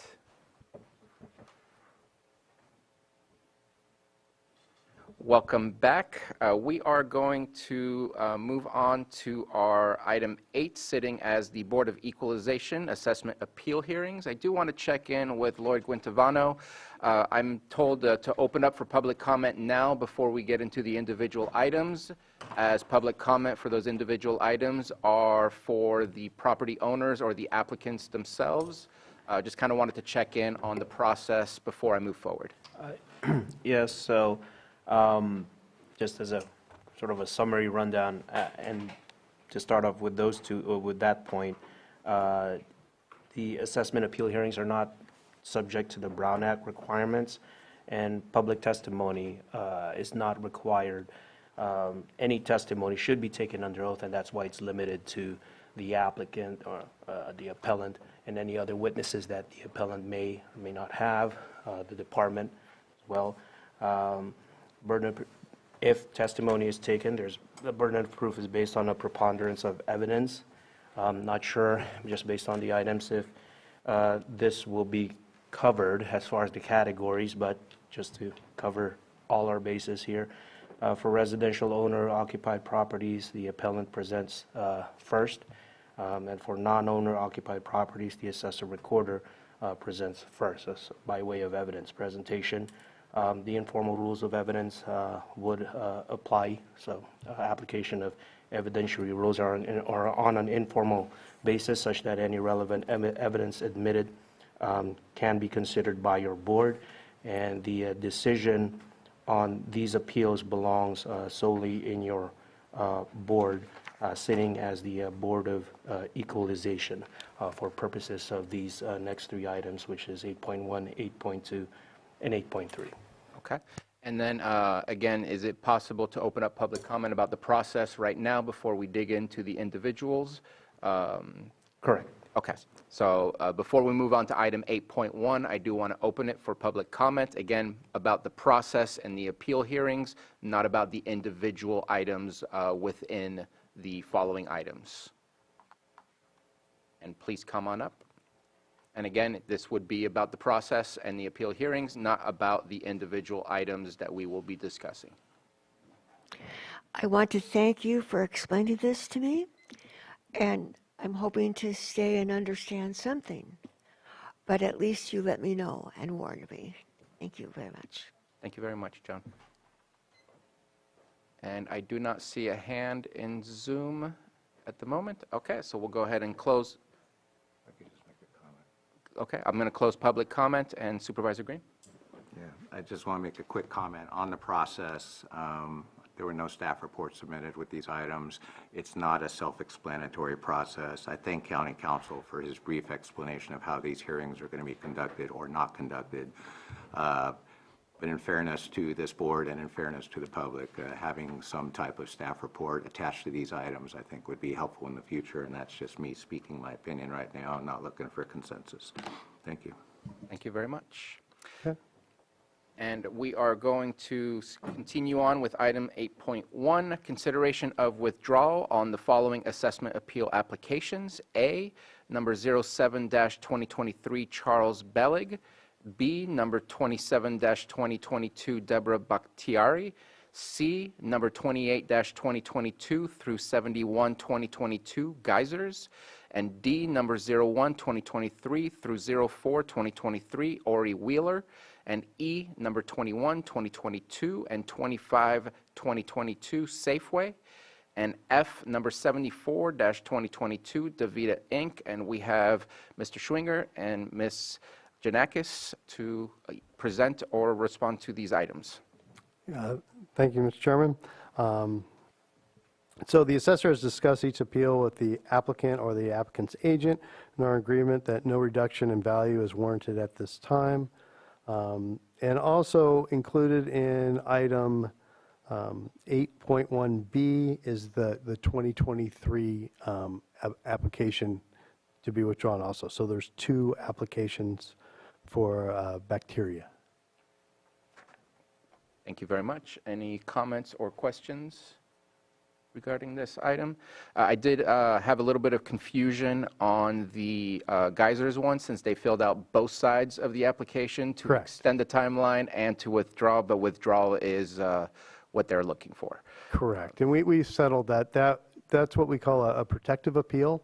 They didn't have enough time before the close of the filing period to go over and review all the documentation. We got the appraisal from them, from our consultant, Russ Berthoff, for the valuation. After we verified the 115 parcels and went through all the allocation, they were and did all our numbers that they were happy. Sounds like it was a lot of work. Mr. Guintavano wanted to check in. Can we approve all of these withdrawals as one? Yes, it'll be by motion to accept the withdrawal of the listed assessment appeal applications and deny the appeal corresponding with said applications. Okay. Let me check first. Is there any appellant that is either in the room or in Zoom? I see none on either, so I'll go ahead and bring it back to the board for action. I'll move the recommended action. Second. We have a motion and a second. All in favor? Aye. Any opposed? Motion carries. Moving on to item 8.2, consideration of request by the appellant to continue the following assessment appeal applications: A, number 06-2023, Blakely Hall, and B, 73-2022, Robert McMullen, and C, 24-2022, Tesla Energy, and D, 05-23, Wendy Jameson. Mr. Schwinger. Yeah, these are all applicants' requests for continuance, and we have no objections. Okay. Any comments or questions regarding this item from the board? Seeing none, wanted to check if we have the appellants in the board chambers or on Zoom. I see no one in either, and bringing it back to the board for action.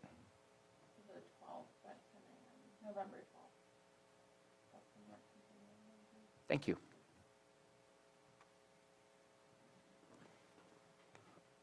Okay. Is there a time? 10 a.m., November 12th.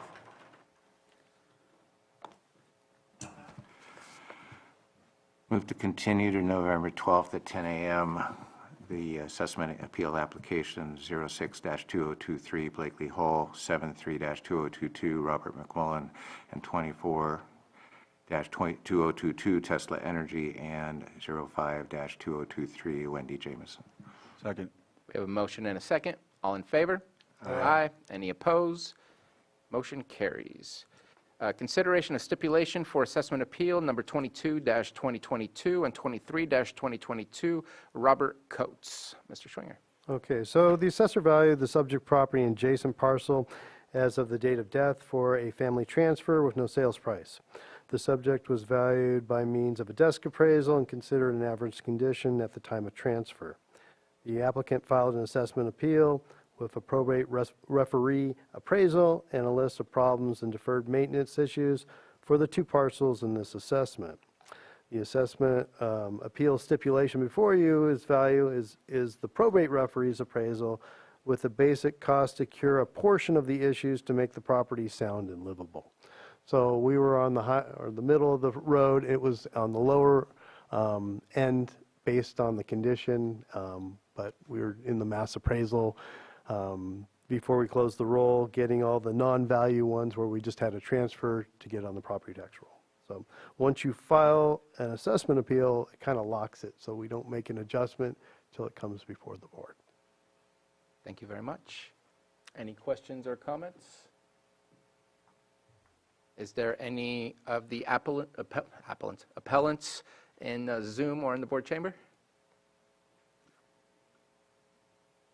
All right, bringing it back to the board for action. Form of the motion. So it would be, your board may move to approve the stipulations proposed for the properties described in assessment appeal application numbers 22-2022 and 23-2022. And for further clarity, that would be APN numbers 006-022-020 for application number 23-2022, NAPN 006-022-060 for application number 22-2022. Again, would love to see that recommended action in a staff report so we don't have to do it on the fly. So moved. Second. Motion and a second. All in favor? Aye. Any opposed? Motion carries. That concludes the portion of the Board of Equalization, so thank you very much. Thank you. And we'll see you November 12th at 10 a.m. All right, we will continue on now back as the Board of Supervisors with item 610, our 11 a.m. item, presentation of Health Services Director Anthony Arton's work plan for fiscal year 24-25.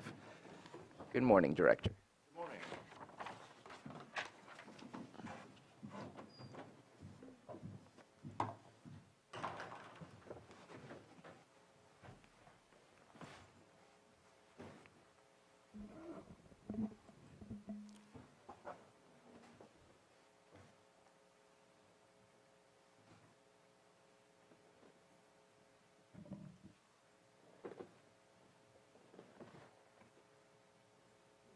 All righty.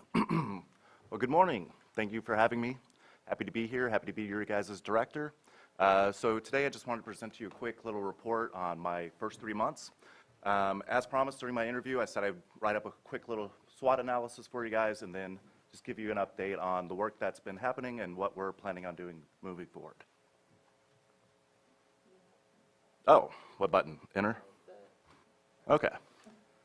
So a couple strengths.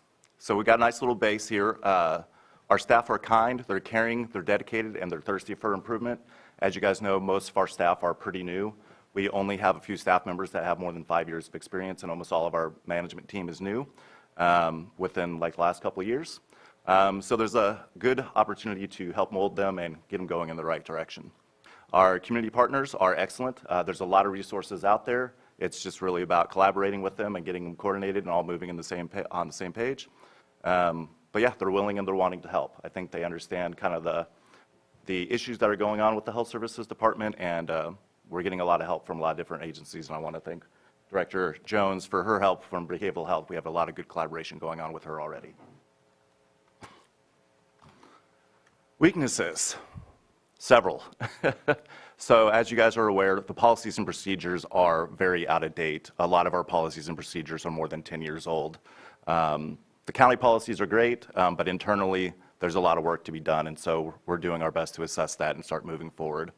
There's also several things that are out of regulatory compliance, just from a basic lack of awareness. You know, what you don't know is what you don't know, and unfortunately, there are some programs that we've had to put on pause because of that. Workforce development, our recruitment, as you guys are probably aware, suffers. The hiring process is pretty inefficient. Our training and onboarding is poor, and there's numerous vacancies and a lack of direction and vision. So this is something that I've been putting a lot of my time and energy into already. Our internal HR person, Ash, has been doing a good job, and he just gave me hopefully updated policies and procedures on our recruitment and our onboarding process. So that's something that's being addressed hopefully in the near term. Fiscal budget. Although there seems to be a fair amount of resources for us to be able to operate, one of them is under threat right now, but there's a lack of awareness on their programs and their budgets. There's no quarterly reporting, so it's been hard to make decisions sometimes, especially for long-term planning without a good awareness of where we're at, what funding's not going to be there in a couple of years. So it keeps me, you know, a little bit awake at night, but that's something that, again, that we are addressing as well. So there's a lack of revenue generating services. A lot of the services that we provide for free, that's great. It's mostly education, but we're not doing like private immunizations, and that sometimes can cause an issue, and there's not any revenue to be collected from that. So that's something that we're going to be looking at. And when I think vaccinations, I think of the Public Health Department. So we do the VFC program and the 317 program for Medi-Cal, but again, we're not billing for it. That's free. But there's an opportunity there to try to generate some revenue for the department. When I came on, the organizational chart was disorganized. There was a lack of understanding of who reports to who, several staff with multiple supervisors. That still continues on a little bit, although we've got that narrowed down to just one person at this time. She's just basically filling dual roles. But that's something that I dislike in an organization chart, having two supervisors. I always think of office space, office space, where you have 5 people coming and saying you didn't do your TPS report. So. The building, it's hazardous. It's overloaded with material. It's a little bit of a fire hazard. There's a lack of space. We were in the process of hiring. We might have to put a little bit of a pause on that right now. But yeah, it's also a poor location. We're right next to probably our largest competitor. So, and although they do great services, not exactly ideal if you are trying to, start services that generate revenue in the future.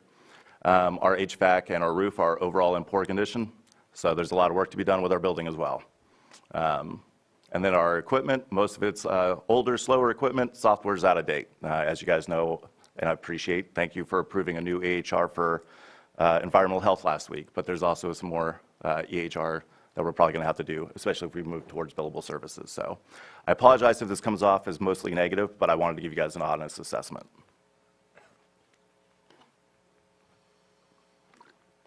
So opportunities. Utilize grants, funding to recruit new positions, fill vacancies, update software, expand services, and position Lake County Health Services for long-term viability. So, and then I've been working very hard since day one to kind of transform the culture there, set a vision, give direction, update policies, and do a reorg of the organizational chart. So, and building relationships. Threats, unfortunately, this one is coming to realization. The downturn in the economy, especially here in California, is likely going to impact our funding. I believe I updated you guys with that last Thursday or Friday. External threat actors targeting counties and health departments. So that's like our cybersecurity threats. So that's been on the increase. In my prior position, we were hit, and so that was a really rough couple months. So those threat actors are out there, and they are trying to target health departments. So obviously disasters, that's probably no surprise to you guys. Many wildfires have happened here in the last 5 to 6 years. And then again, space on our building. We're running out of space. So right now, our vision is to become more of a service delivery public health department. Again, we're pretty heavy on the education and the administrative side of things, but I'd really like to start some more basic services for the people and try to get out in the community more. Within the first 6 weeks, I think, of being there, we took the work that Susan was able to do prior to my arrival. She did an all-staff meeting all day and kind of ironed out some 3 key priorities, so we turned those into a strategic plan. So naturally, this is addressing a lot of those threats. Workforce development is the number one. Financial sustainability, going to be a little bit more of a challenge now, but that's definitely high on our radar. And then the external and internal communication. And then our internal communication is being addressed right now. We've started an all-staff drive. We're posting our minutes for management meetings so that all staff can see what's going on with their leadership. So, and then I'm sending out monthly communications to all the staff so they know what's going on and keep them updated. So some of our accomplishments so far, this is my favorite little win that I've had so far in the first 3 months is the new program accounting sheets. When I came on, we were spending a lot of money on a new software system. You would think going electronic is probably the most effective and easiest, but this was not the case. It was causing a lot of the staff to spend 2 to 3 hours a week updating their program sheets. In public health, our timesheet accounting can be a challenge because sometimes you have to enter notes for certain programs. You have to account like every 15 minutes, and there's not like one revenue. So you have to account your time to certain grants or certain contracts. So it gets a little dicey. So we created program sheets that are Excel sheets. It's just much simpler, and so far that's been a hit, it seems like. Again, I mentioned this. We have our strategic plan. We created the all-staff drive so that people have access to leadership team meeting minutes and documents that need to be between environmental health and public health. So there was a little bit of silo happening. So we wanted to make sure that staff had all access to our documents. I finished one-on-ones with every staff member. I met with everybody for about 30 minutes to get to know them, get to know what drives them, what they like to do. So just kind of building that relationship and the rapport with the staff. In the process still of meeting with community stakeholders. I've got probably almost all the fire departments done, I think, at this time. And then I have meetings coming up with the CEOs of the hospitals and tribal health, and any positive changes, some other community partners that are out there, Hope Rising and stuff like other organizations like that. We have updated our emergency procedures and policies. Obviously, I think that's a high priority, making sure you know what to do in an emergency. So we did get that completed. Trevor, our PIO, has updated a communication plan, again, addressing some of the internal communication issues that the agency is having. A couple weeks ago, we were awarded the mobile outreach clinic. That's a large van that's going to go all throughout the county. So that'll help kind of address some of the building issue in our locations, so we can kind of go where we want to now. And that's great for health equity, so we can get to some populations that may not be getting reached. And then our home visiting team had their first client. So that's good. That's a new program that we've started recently. And that's a big, up in Oregon where I'm from, that was a big hit up there. It's a really great program. Really helps change the trajectory of parents and children's lives. Some other work in progress. Again, I think I've addressed some of this. Tobacco retail licensing I hope to have in front of you guys hopefully in the next month or so. Okay, that one didn't get updated. Studying timesheet solutions, so we've got that addressed. Filling vacancies, I think we've filled 6 or 7 vacancies since my arrival, and I think we've lost 2 staff members, so we're in a net positive there. And again, revamping, recruiting our hiring and onboarding procedures, updating the website, updating MOUs and MOAs with our partners, looking to have a backup deputy health officer, a contracted position, and then updating our environmental health software. So a lot of these you are pretty well aware of what's going on.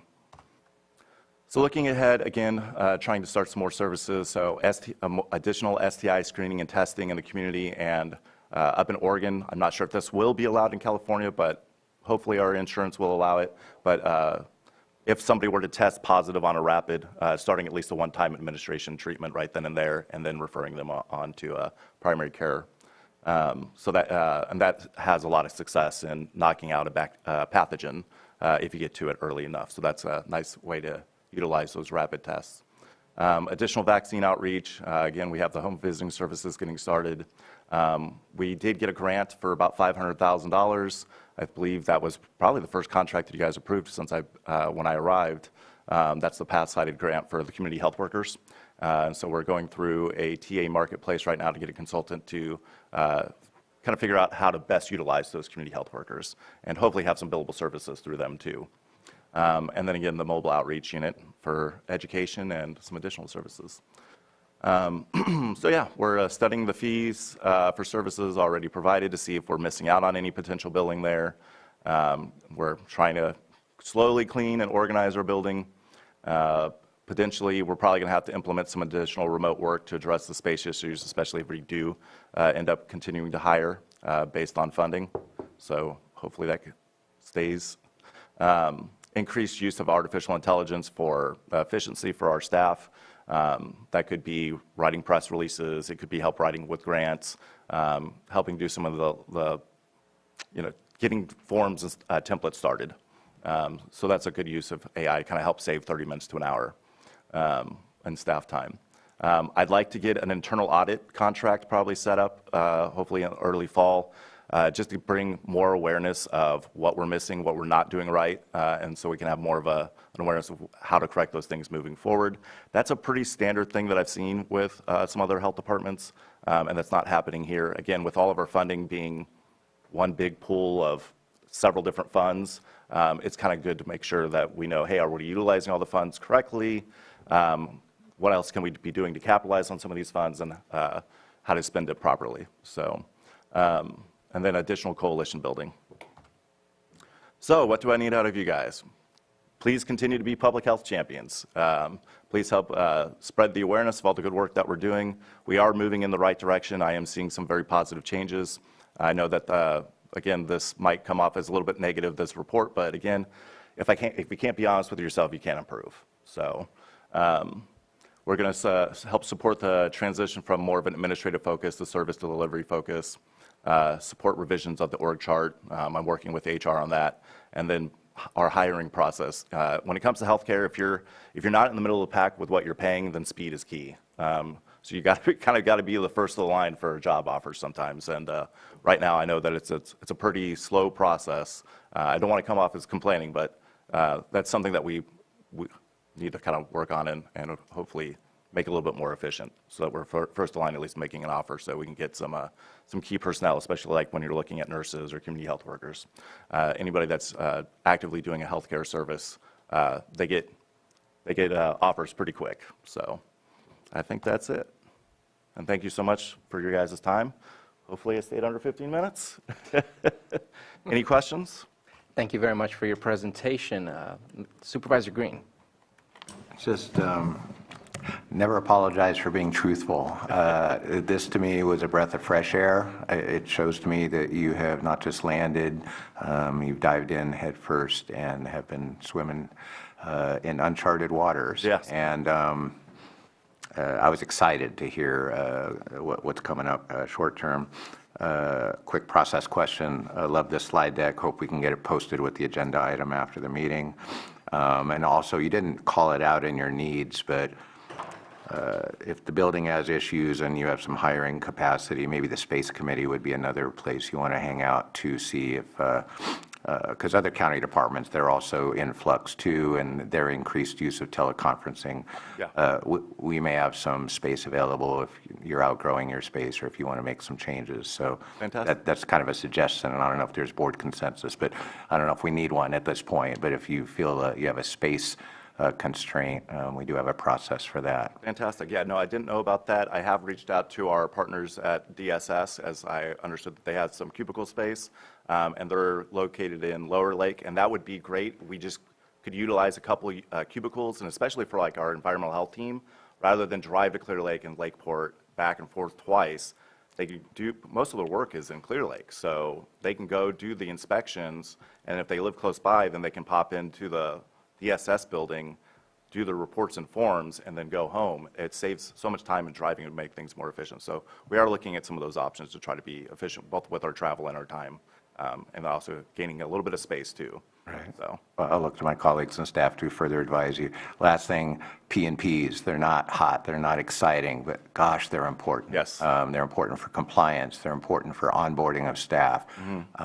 It can be super frustrating to land in a new job, be very excited, and not have adequate guidance. Right. And those P&Ps are there for a reason, and so go Team Health. yeah, for sure. I'm excited to see those come online. Thank you. Yep. We have a committee that I hope will help take on some of that work, as well as I have some plans, if funding allows, to kind of start a workforce development and quality assurance coordinator that could help out with that.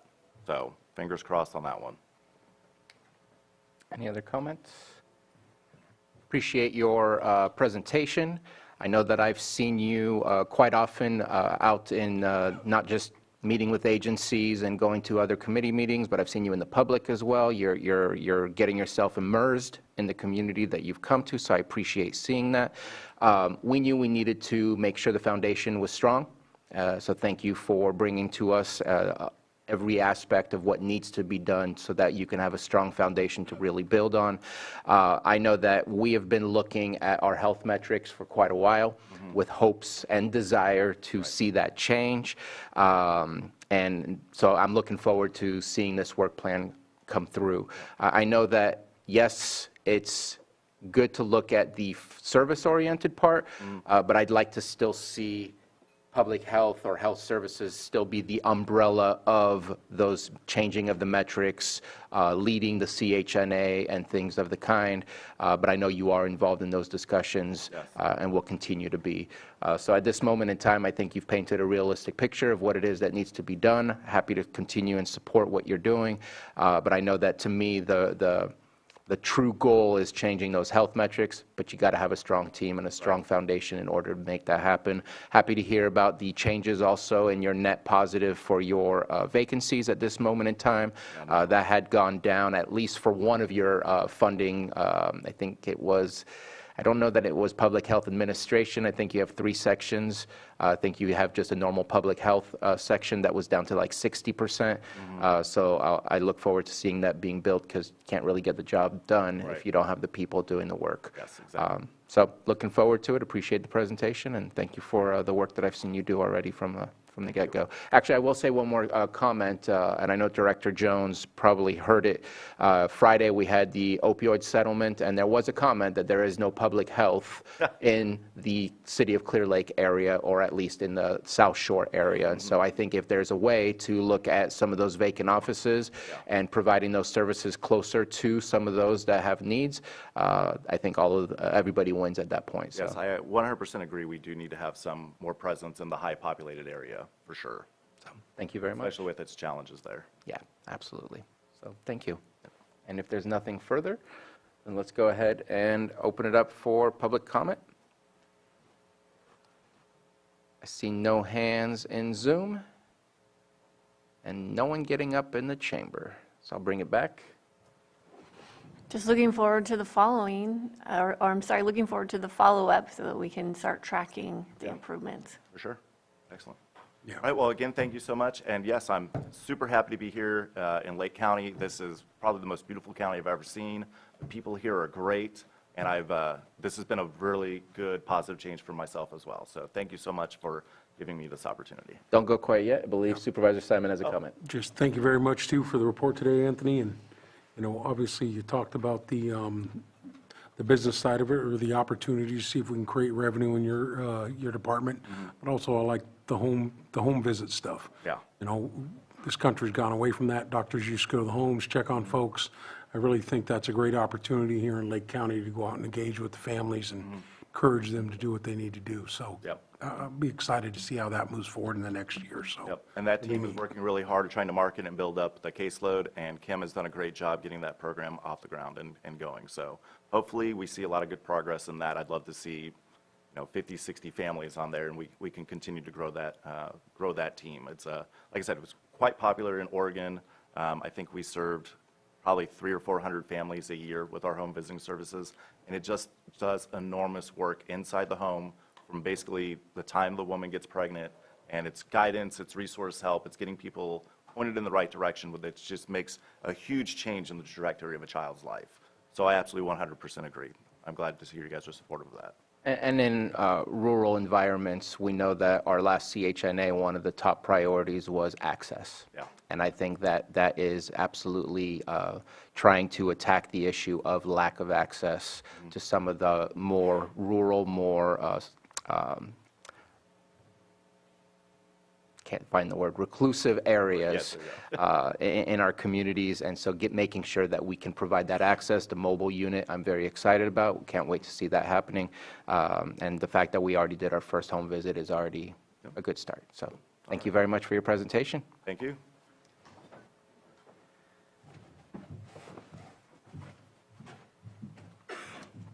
All right, we will move on to item 7.2. Consideration of letter of support for Clear Lake's grant application for Lakeshore Drive Safety Enhancement Project. This was brought to the board by myself and Supervisor Simon. Did you want to speak on this? I just think it's a great opportunity as we move forward to support the city of Clear Lake and any advances they're doing down there. You know, when we talk about mobility, we deal with this a lot of conversations at the LTA and APC, safety, obviously cutting down our carbon footprint, but also giving that mobility opportunities and enhancing the city of Clear Lake. Anything we can do, I'm just happy to be able to partner with you, Supervisor Sabatier, on this, and hopefully we get the support today. Absolutely. So we're looking at something that aligns with what the Area Planning Commission creates, which is the Active Transportation Plan.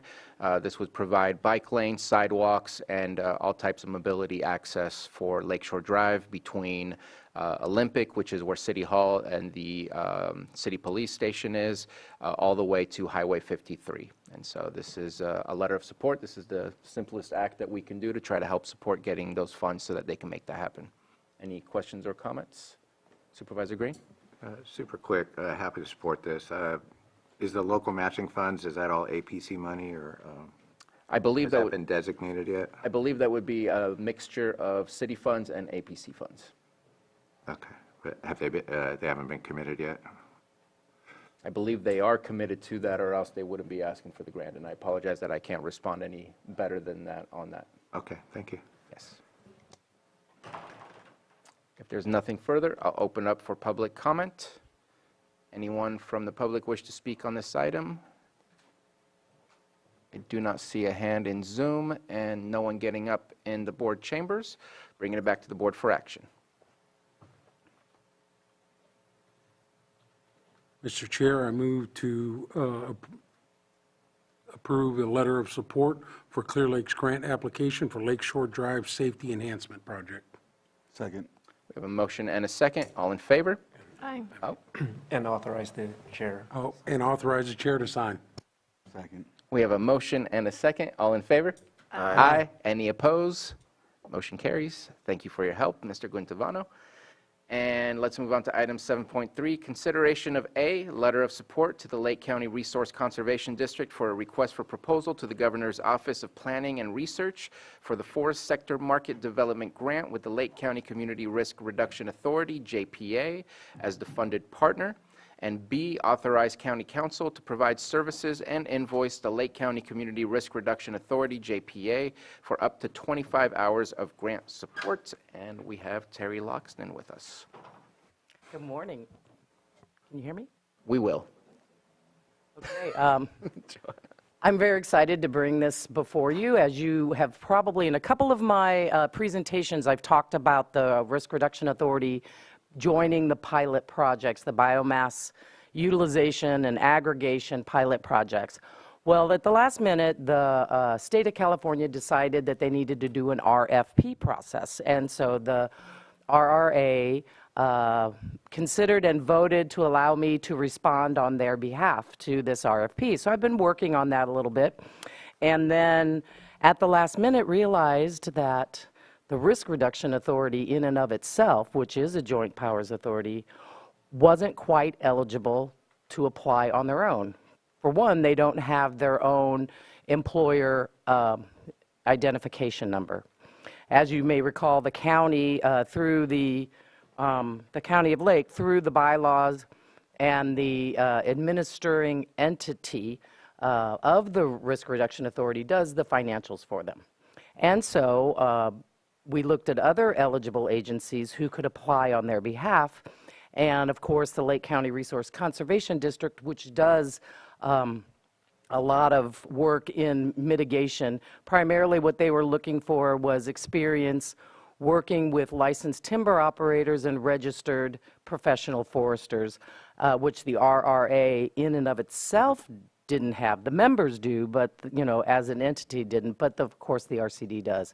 And so they are submitting the grant on behalf of the Risk Reduction Authority. And then, Supervisor Simon? just to follow up with this, we were able to pull together a special Risk Reduction Authority meeting on last Friday where these approvals took place. We had lots of conversation about budgets, other opportunities, you know, as we move forward. So the Risk Reduction Authority has approved RCD on our behalf to go for this grant, and we would work in collaboration. And I just wanted to make that known that we were able to get that done on Friday. Okay, thank you. Anything further, Supervisor Pyska? All right. Any other comments, Supervisor Green? Yeah, just because I don't see it called out with any great specificity, the B item on the recommended action, 25 hours of county council time for grant support. So would there be a budget allocation in there, or how's that going to work? Yeah, actually, you know, as county council did some work for, you know, starting the RRA, and this grant fund will be to reorganize, and one of the consultants is a legal consultant that would look at new foundation documents and bylaws. I just assumed that county council, since the county is represented and the Watershed Protection District, which is represented by your board, that our county council would want to review it if he would like to. Guintavano? Yes, we've had prior discussions with the consultant, the attorney who is also involved in this matter, and our office will be working in collaboration with that attorney when it comes to the documents that are needed to effectuate this project. So I just wanted to make sure his time was covered instead of from county funds, out of these funds, if he's reviewing. Any further questions, Supervisor Green? Again, is being covered under his existing budget, or are you taking a slice off this future consulting contract to cover that? It's coming out of it's the budget. He's got 25 hours budgeted in the grant application, or the response to the RFP, which would be a grant. All right, and I know that as a JPA, it's its own standing entity, so again, we do distinguish between the county and the JPA and all that, so there's no inherent conflict with the provision of those services?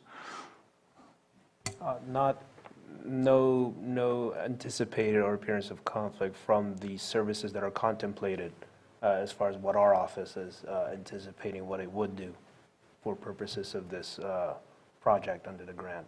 All right, thank you. Quick question.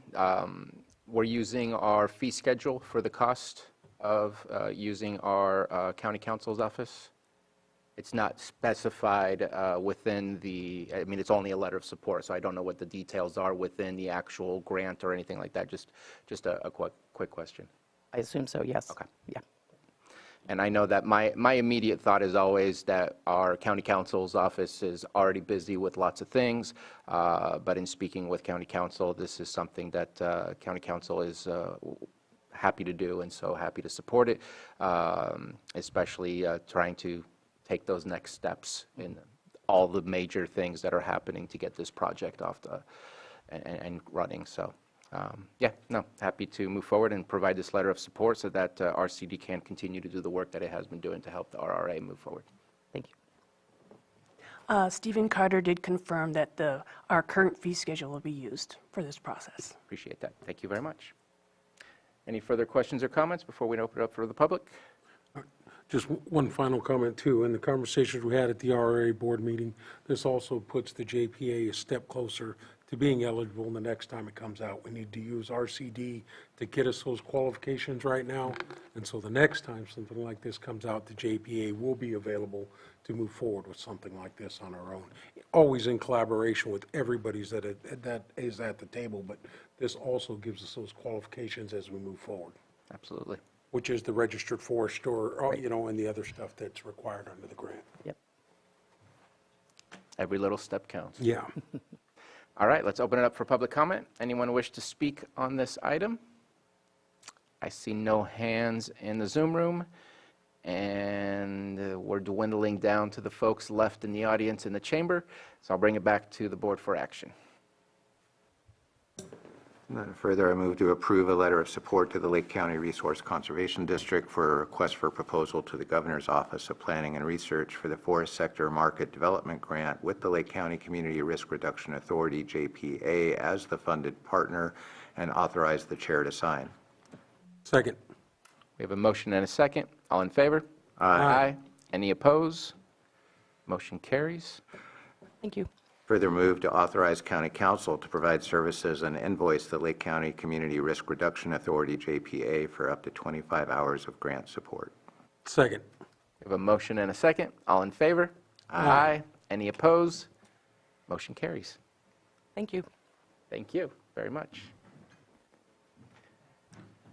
Next, we have 7.4, consideration of lease agreement between the County of Lake and Charlie Sawyer, Nancy Sawyer, trustees of the Charles A. Sawyer and Nancy J. Sawyer Trust, in the amount of $12,171 per month for 5 years. And Director Jones, good morning. Yes, good morning. Thank you, Board. As stated in the memo, this lease is paid for out of AB 109 funding as approved by the CCP committee. And we will be sharing this building with probation staff to better provide wraparound services and supports to justice involved and systems involved individuals.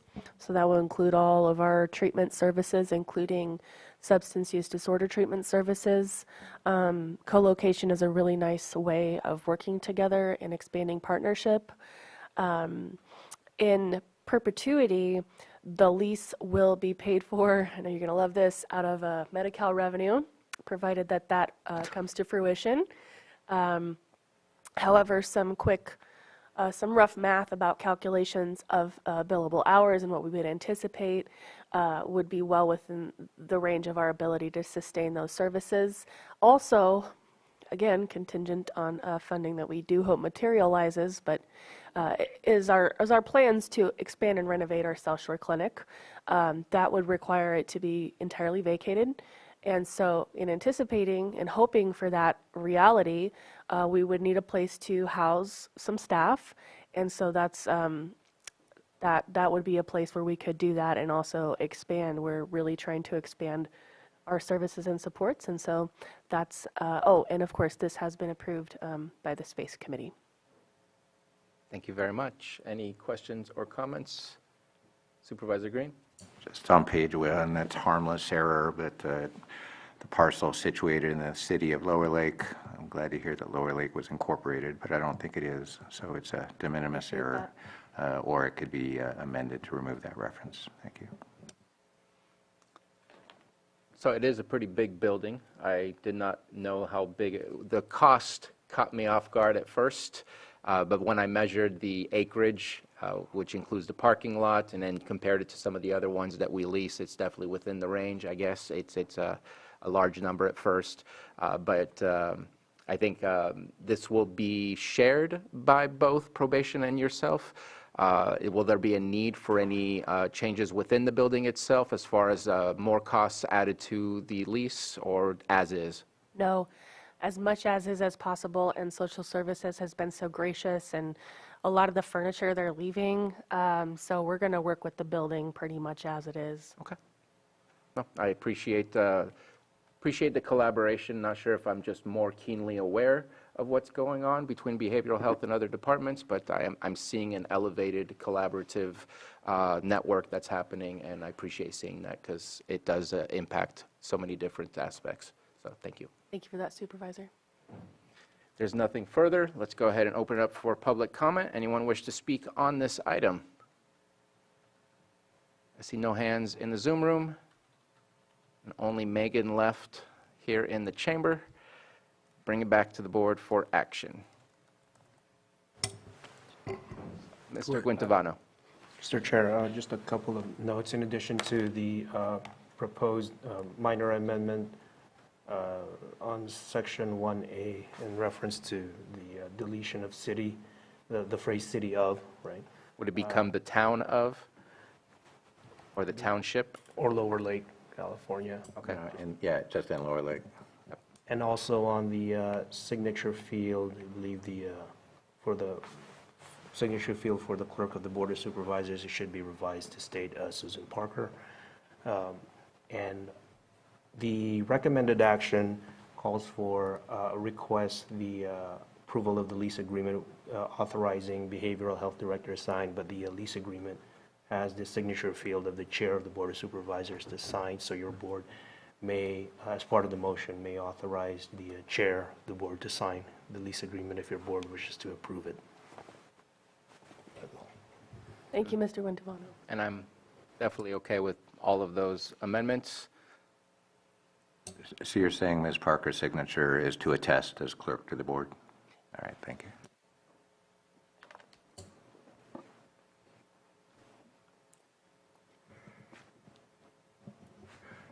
Move to approve the lease agreement as amended between the County of Lake and Charlie Sawyer, Nancy Sawyer, trustees of the Charles A. Sawyer and Nancy J. Sawyer Trust in the amount of $12,171 per month for 5 years, and authorize the behavioral health director and CAO to sign.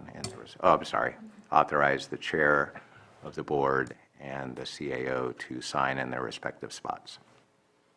Second. Do we have any further comments? Looking at CAO Parker and Mr. Guintivano. Did I mess that up? We're good? Okay, so we have a motion and a second. All in favor?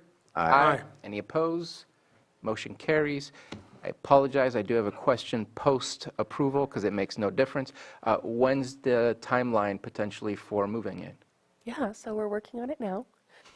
They're very nice. They're, so July 1st, obviously the official, but we're in there already. Okay. All right. Thank you very much. Next, consideration of amendment number 1 between County of Lake and Everwell Health Systems for adult residential support services and specialty mental health services in the amount of $125,000 for fiscal year 23-24. Director Jones. Thank you, Mr. Chair. I wish I could say that this is the last of the amendments for this fiscal year, but that is not accurate. We do have, I believe, a final batch coming through on the 24th or the next agenda, perhaps. These are, again, for direct care patient services. Typically, people who are in conservatorship are needing this placement. So we're wrapping our head or thinking a lot about how do we bring people on conservatorship home. It's not always possible. However, I think we can do a lot more. And so in an effort to do that, we're going to go to our neighboring county, Mendocino, here in the next couple of months and look at some facilities that they have to get ideas about what it would look like and what it would take to bring more of our people on conservatorship back home. We do have 2 board and care facilities, which is a place where people can live with some supervision and guidance in the county. It's not enough, and so looking at potentially going out to bid for other folks, because we would not be able to stand up a residential level of care. We have to work with a CBO or community partner, but looking at who in the community might be able to stand that up and meet some needs for these individuals, but definitely in order to not only cut costs related to placement for those folks, but also to get people back into our community and preserve their dignity. We would want to see more of them coming home, so hopeful we can have some more updates about that in the next year. Thank you very much. Are these services reimbursable through Medi-Cal? Yes, depending on the person's aid code, it's a variable reimbursement rate. Some people have dual eligibility for Medi-Cal and Medicare, and that changes the reimbursement structure. So yes, and then it's not all the same.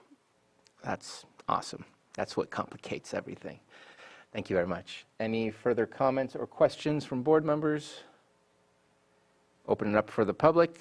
Anyone wish to speak on this item? I see no hands in Zoom. I see no one getting up in the chamber. I know that it's all closed public comment. I know Director Jones and I spoke.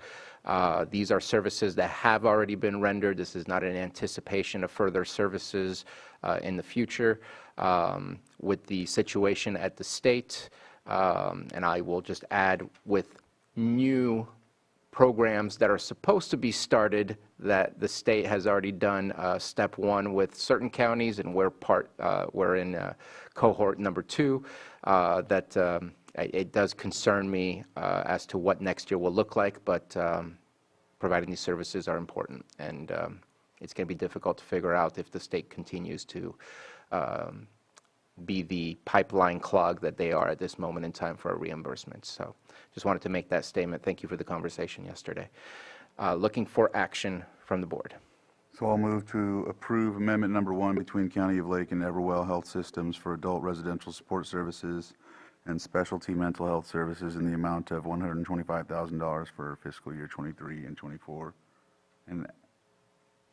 And your board may also add authorize the chair to sign. Oh, that's what I assumed that's what it was, but I don't want to be wrong. Second. And authorize the chair to sign. So we have a motion and a second. All in favor? Aye. Any opposed? Motion carries. Thank you very much. And do we have, I don't see Patrick Sullivan. He's on his way. He's on his way. So let's just take care of item 513. This should be relatively fast. Approve, no, sorry, which one? 511, thank you.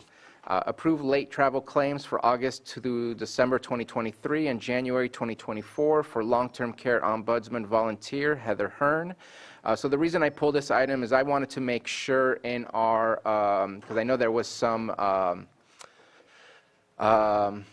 conflicted thoughts on what this was, hence why this is has some old reimbursements that are being brought to us, and I wanted to make sure in the motion to mention that this is taxable reimbursement since it's past our 60-day policy. Our policy that we upgraded not too long ago is once it's past the 60 days, we don't want to deny anybody from getting reimbursed for work-related activities. It's just based on IRS code. It has to be taxed. And so I wanted to just help out with the conversation to ensure this was finalized, that our vote today would be inclusive of this reimbursement being approved with it being taxed. As appropriately done so through IRS code. And That's CAO Parker, that's good? good. Okay. Any other comments or questions? Supervisor Green? Just as soon as you said that, I wanted to gross this up so that the person actually got all the money reimbursed that they put out. But anyway. It is a violation of IRS code, and we get flagged in our single audit whenever we bypass those things, which is why we changed the travel policy in the first place, because we did have some of those red flags that went up in the past, because things would be brought to the board. We would be approving of those reimbursements, but then we would get flagged because we have to follow a policy, and that policy is based on IRS code. Thank you. Okay. Any further questions? Let's open it up for the public. Anyone wish to speak on this item? I see no hands up in Zoom and no one getting up in the chamber, bringing it back to the board for action, and looking for that amendment if possible. Move to approve the late travel claims for August, December 2023, and January 2024 for long-term care ombudsman volunteer Heather Hearn, with the understanding that the amounts paid for these claims will be taxable. Second. We have a motion and a second. All in favor? Aye. Aye. Any opposed? Motion carries. Thank you very much. We're going to move on to item 7.6, consideration of resolution, further amending resolution number 2019-70 and 2019-162 to clarify the procedures used in the collection of taxes due pursuant to the Lake County Cannabis Cultivation Tax Ordinance. And Mr. Sullivan and Ms. Martinez, welcome back. Morning. Mike needs to be as close as possible. Is that working now? Right. So Patrick Sullivan, Treasurer Tax Collector. I'm here to present the proposed resolution for the Lake County Cannabis Cultivation Tax Ordinance. The main point of this resolution is to essentially formalize what is already in place. Right now, community development, when they send out forms to cultivators, their initial paperwork is stating they need to return it by June 1st, and on that they need to state the amount of cultivation or canopy area that they're using. What we'd like to do is formalize this process and put it in this resolution so that if someone does not complete this by June 1st, they will not be able to change their canopy area later. We've been extremely flexible over the last few years in working with people, so has community development, but we have had applicants and cultivators basically continue to push this deadline farther back. We had requests from people in December and January saying that they actually grew less the year before than they thought, and they wanted to adjust their bill. This really puts us in an impossible situation, and it puts community development in a difficult position as well, especially if an inspection could not have been performed. So what we're asking is that cultivators in June 1st, as they're already doing, that when they present that information, that they are actually locked in at that point so that they will not again be changing it. It has put us in the position of just trying to figure out whether someone did grow less, and we don't necessarily have a great deal of documentation on that. We have satellite imagery and some other tools, inspection records at our disposal, but from our understanding, people would know in June whether or not they're going to be cultivating their whole area, or at least it's a reasonable expectation.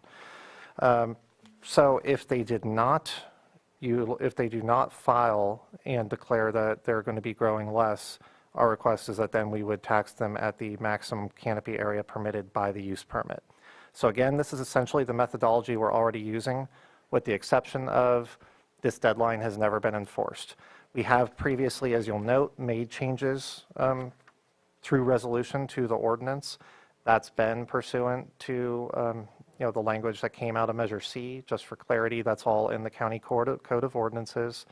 Section 18-56, that's where your board has had the authority to adopt policies and regulations, or modify, repeal, or amend different sections of this ordinance in order to make for more efficient and effective enforcement and regulation. So that's what's happened so far. This resolution is just continuing on that string that's already discussed in here. So I'm happy to answer questions and provide any kind of clarity about what the situation is and why we're pursuing this option. Thank you very much for your presentation on the item. Any comments, questions, board members? Supervisor Green? Yeah, just a question. So you're relying on the growers' notification to a different department, community development, as whether they're going to be growing their full allotment under their use permit or some portion thereof. So far, so good, right? Yes. But CDD is not the tax collector. And all that's filed with CDD is either a reduction or a non-op notice. If they intend to cultivate the maximum area, they don't have to file any paperwork with you or CDD, right? If no paperwork were to be filed, we would automatically assume the maximum canopy area, yes. They're still filing paperwork with CDD. But if it's not indicating less or not operating, we would impose the maximum under the use permit. Well, they would only file a CDD if they were seeking a reduction or an exemption, right?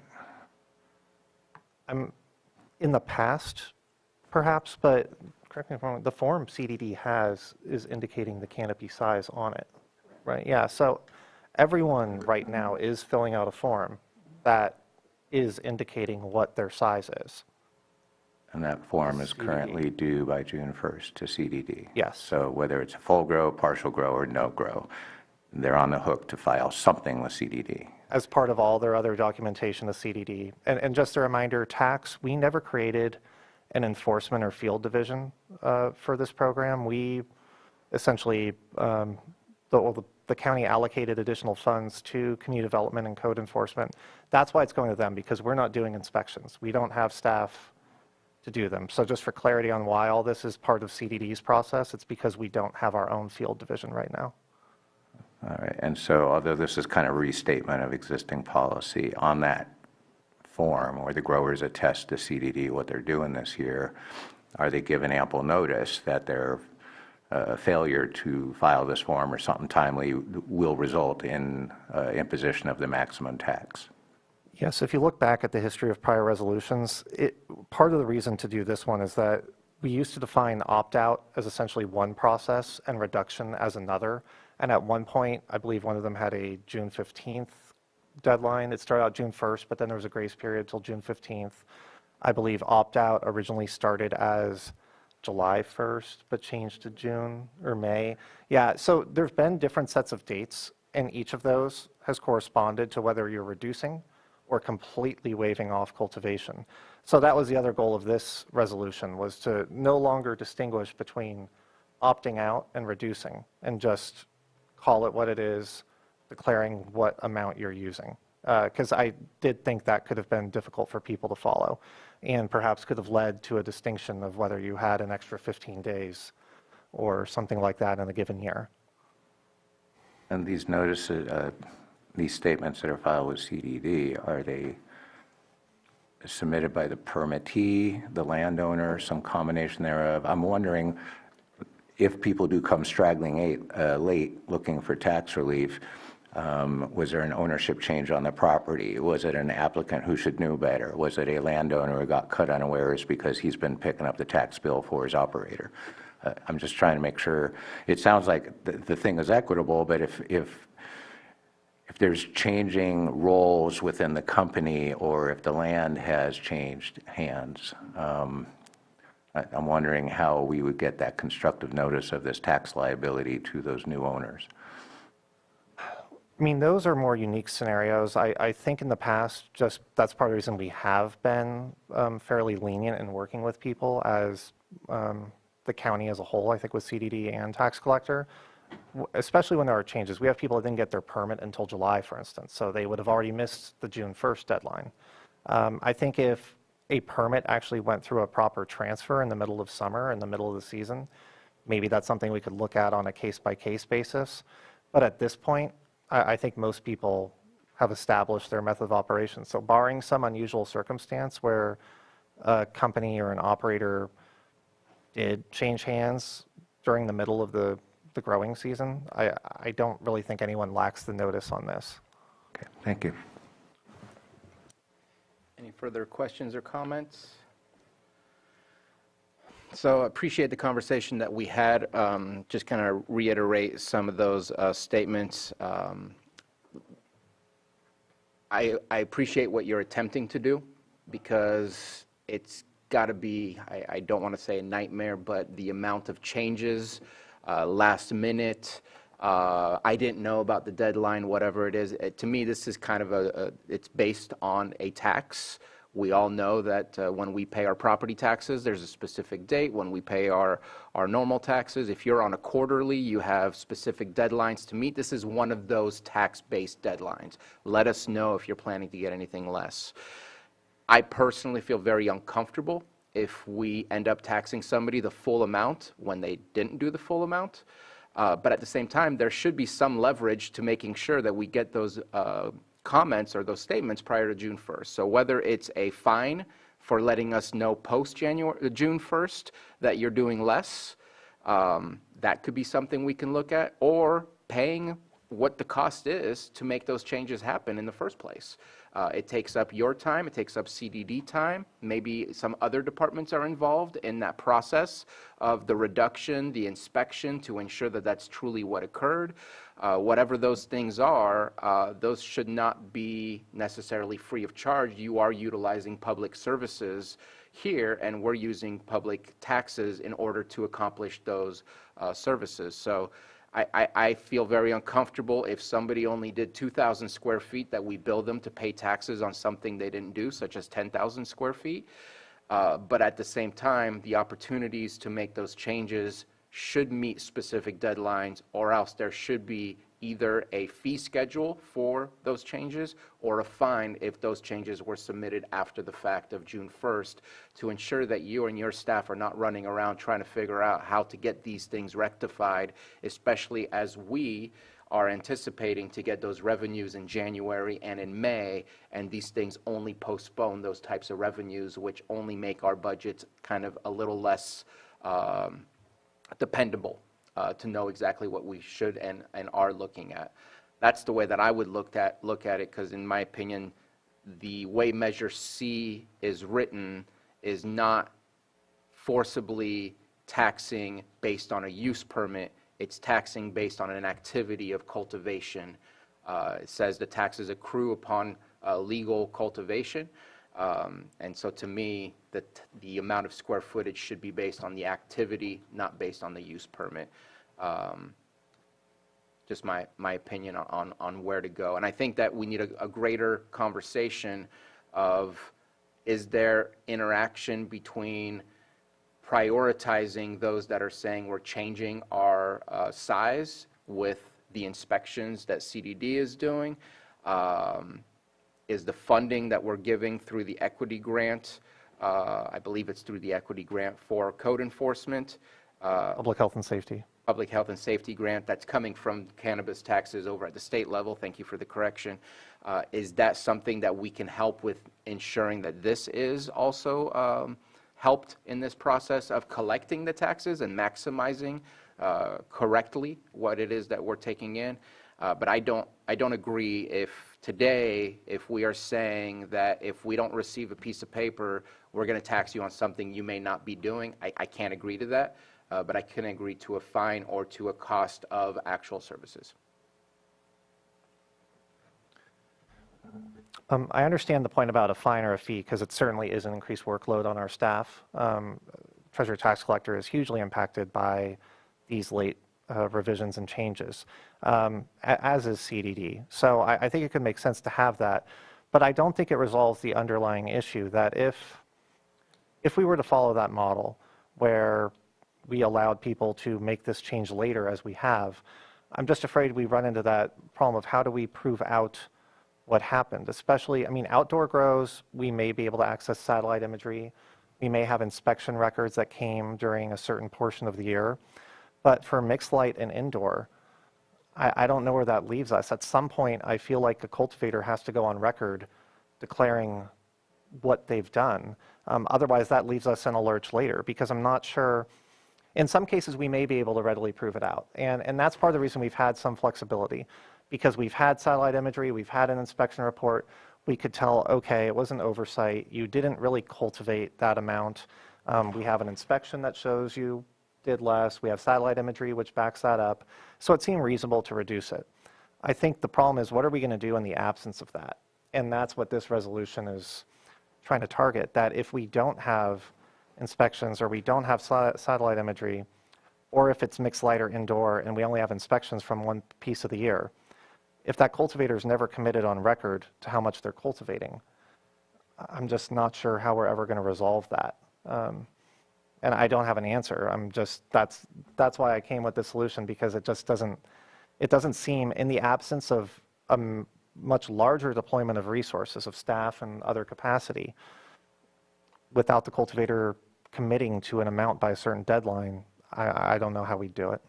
So my question in return to you, which again, we're kind of rehashing some of the conversation we had over the phone, is if a cultivator says, you should not be taxing me this because this is not what I did, who has to show the proof of the burden? Who has the burden of proof to show? Well, at this time, we're placing that on the cultivator to show otherwise. They've filed for a use permit. They've indicated that they intend to use a certain amount of canopy area with the county, and everything they've given to the county so far builds towards that. It's documenting that that's what they intend to do. And in fact, if they really were going to continually do less, that raises other planning issues. Like, I mean, if they're not going to cultivate repeatedly, are they abandoning that use permit? Are they triggering other issues because they are not utilizing that permit in any means related to what their stated intent was? So I think that's a key distinction between cannabis businesses, like a dispensary, where, I mean, we're taking their return at face value. When a cannabis business, a dispensary or manufacturer, anyone like that is giving us a return, it's self-reported. It's kind of like transient occupancy tax. We're assuming that's right. We'll audit that if we develop other information through different software or something else that leads us to question it. We'll investigate it further. But our starting point is that what they have filed, what they have declared to us, is true, and we're going to treat it as such. I think with cultivation, that key distinction is that they've already filed paperwork with the county. They have that use permit that's saying this is what we intend to do. So I feel like they've already told us what they intend to do. And if they're going to do something different, then it really should be on them to tell us otherwise. At least we don't have the resources to go out and prove it differently right now. Supervisor Well, I think by June 1st, everyone is aware of what they're intending to do for the season, and so they can file this. If there's changes along the way, if something happens, you can lose your crop, like there's a way to modify that throughout the season and then prove it out. Well, that's actually what this is basically clamping down on, Right. is that there wouldn't be that opportunity later to say, you know, XYZ things have happened and now we're not doing it. And that's part of the issue. We have a cultivation flat rate tax, not gross receipts. Mm-hmm. So it just, no, I mean, this would restrict that. Unless we were to modify this, there would not be a way later to undo that, which is what we've been doing. We have been working with Right. everyone. Yeah, and I don't like the, changing the fee or having a penalty or sliding scales because sometimes people just lean on that because it's the easier and faster and cheaper thing to do. It's easier to beg forgiveness. So I do like this approach of having this done by June 1st. Because you have your plans, you know what you're doing. I just, if something catastrophic happens and the whole crop is lost, that's where I have an issue, a concern. So if essentially, I mean, hearing some of the concerns from the board, are you saying that perhaps having this set as the default, but leaving open some door where through Act of God. some sort of, if someone can truly document some sort of unusual scenario, much in the way that for property tax, we have a penalty waiver. But that typically involves, if you miss a deadline, you show I was in a car accident, I couldn't, I couldn't leave the hospital, or I was so sick, I was bedridden, and you have documentation to support that. That's how we've done it. But simply changing your mind later, Right. just because you decided not to, wouldn't work. I mean, or is that the kind of standard we're Right, talking because about? it can be just easy enough where that becomes the default. We could consider language that would leave some door open for more unusual, extreme changes, something to that effect, where something happened beyond someone's control. I think some of the circumstances Supervisor Green brought up would be an example of some sort of unusual circumstance, like a complete ownership change in the middle of the season. We could try to craft language, probably lean on County Council for some assistance there. If there's something that could leave that door open, would that satisfy concerns here? Ownership change in the middle of the season, what do you mean by that?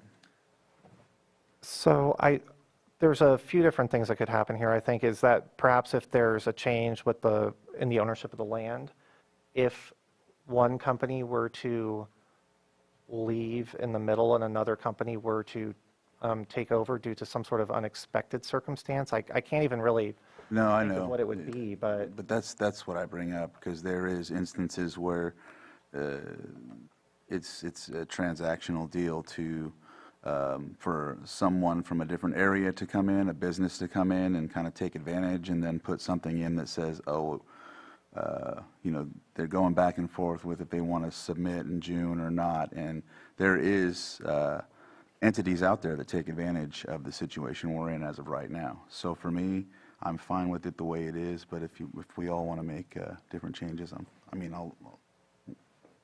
I will entertain them, if you will. Supervisor Simon? I just want to speak on the issue of just getting the date set, for the June 1st. I'm in favor of moving forward with it the way it's presented today. There's always going to be issues, what if comes up, but we've had cultivators stand right here and say they're ordering the plants early March, April, right? We got to get these ordered from the nursery to get to us, to do those things. So they should know by this time right now, or even a little earlier than what we're talking about, by June 1st, of what's going to be happening this year. I understand the catastrophic incidents, but if it's going to be a large thing like that, probably something else happened in the county that would be at this board, and we'd be having a conversation on it. So I'm good with moving forward the way it's proposed today with the June 1st deadline. I think there's ways to lose an entire crop and not have something affect the entire county. So I still do have some concern there. And I don't know, it sounds like you have some policies for property taxes, like being in a car accident or something that can be documented, because that's going to require some additional time for an inspection. So, in the past, you guys are aware that we've always worked with the cultivators. So I don't see that would be an issue going forward. The thing with this June 1st date, I've been here since the beginning. I had to implement this program, and that has been the difficulty, is every time we send out the tax bill, we get all these calls saying they're wrong, right? And so if we do something like this, and people file the paperwork that they need to file, and then there is a situation like this, I don't see why we couldn't come back to your board and say, this has come up, is this something, and work with it. Okay. But for the most part, if we can get a set date, it will definitely help us in making this process more efficient for our department. Just because over the years, this has been the one thing I've had to deal with that has never been consistent, and it's always been the tax bills.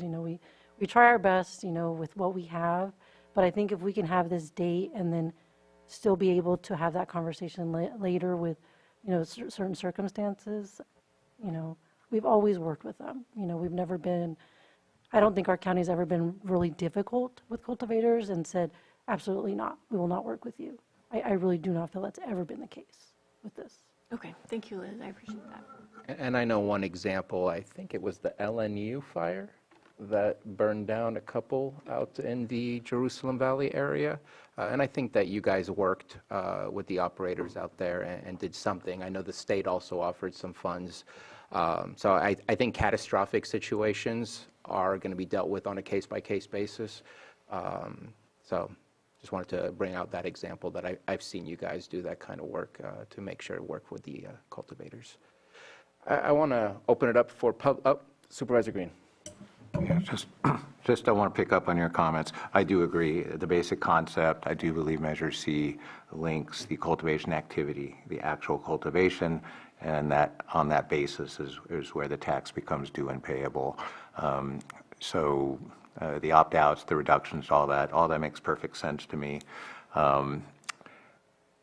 That said, Measure C didn't provide us an appeal process and something like that. I think we have authority to craft one, but that's not before us today. So I want to acknowledge your comments. I totally agree. This one and done deadline, I think, probably is a reasonable approach for today.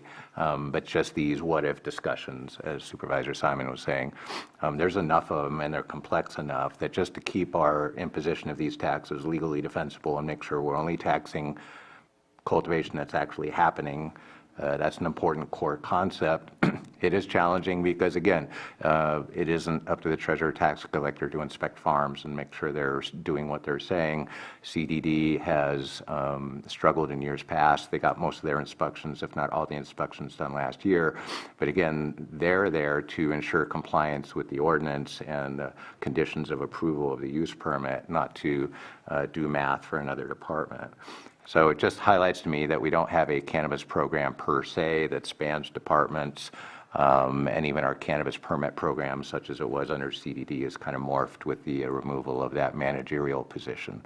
So I just want to acknowledge the difficulty of your job. I understand why you're bringing this forward, and I understand that CDD on their side also probably has some ongoing difficulties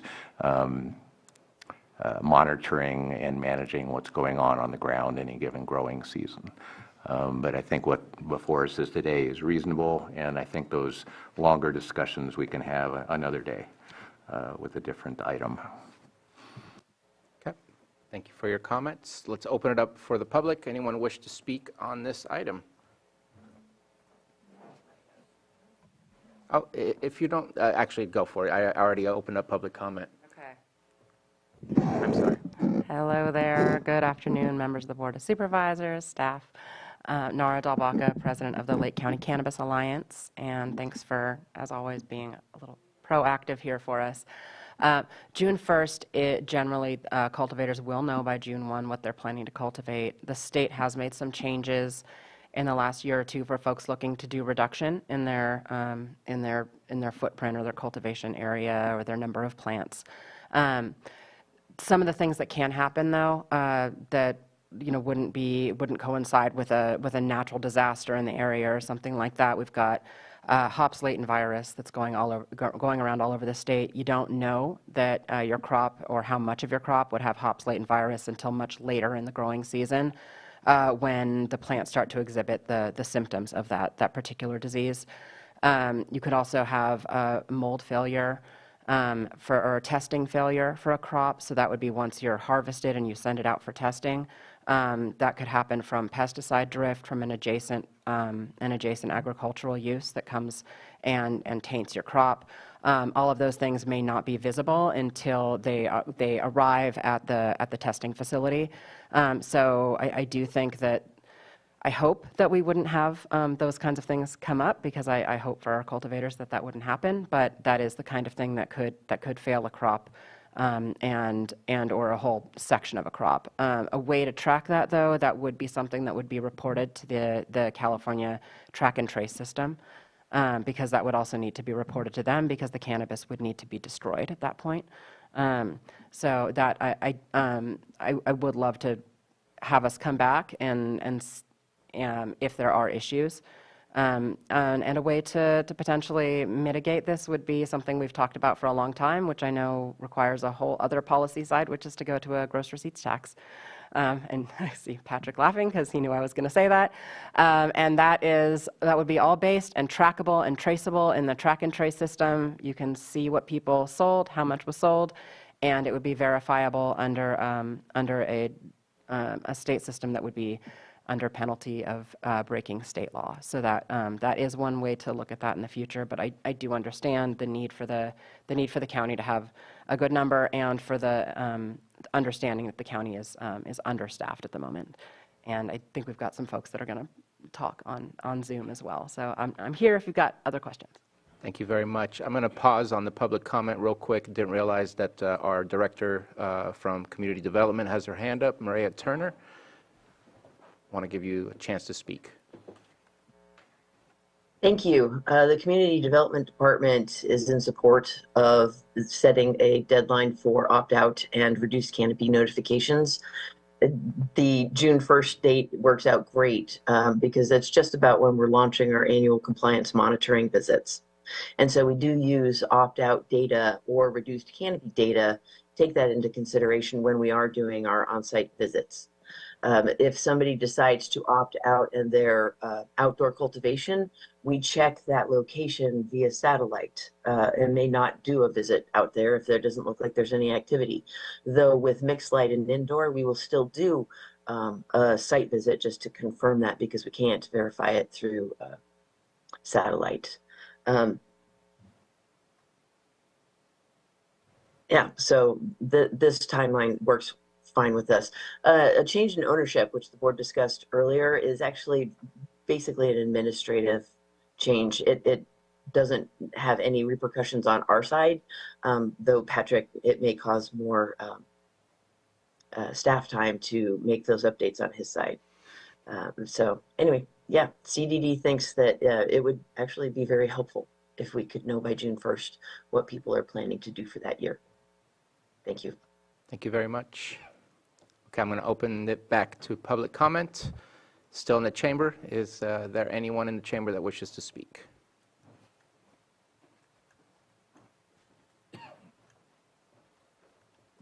Michael Wegner, thank you, board, and Patrick again. I absolutely understand Patrick's frustration with what goes on. And I think for all of us, as we've worked through all these different issues over however many years we've been doing this, we're kind of getting into the nits, like the small finite points that are important. I think Bruno and Mr. Green have made a very good point, which is the law itself, which was a voter initiative, is based on cultivation itself. So I think that the specific around the Cultivation Act is where we can enforce taxables. A gross receipts is not, again, even within that law or that construct. So based on what they cultivate is absolutely important for us to be able to collect those taxes and not have any kind of ramifications or issues.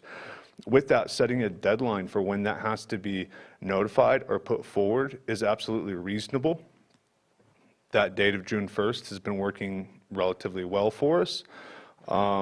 With that, having some way to amend that information, just like you were filing your income taxes, would seem reasonable as well. Notwithstanding some, crazy catastrophe like your crop burns down. The reality is, if you cultivate, you owe the tax. Okay, pesticides, it burns down. It doesn't really matter. If you cultivated that square footage, you were on the hook for that. Now, if you didn't cultivate it, then you're not. And I think that's an important distinction here. So having an amendment process or some way to modify it, we have talked about, well, you start in June and you know what you're going to do, right?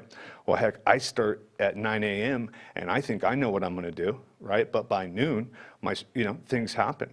And the presumption that everybody runs on the same schedule, right? Especially in the cannabis arena, there's funding issues. You expect to get money, let's say, from a sale to a distribution company, but that money doesn't come till July, right? I'm not saying that you shouldn't be able to at least put forward what you expect to do, but having some way to adjust that based on circumstances that are not necessarily life-threatening would, again, seem reasonable. This is about business, and businesses have issues, and changes happen.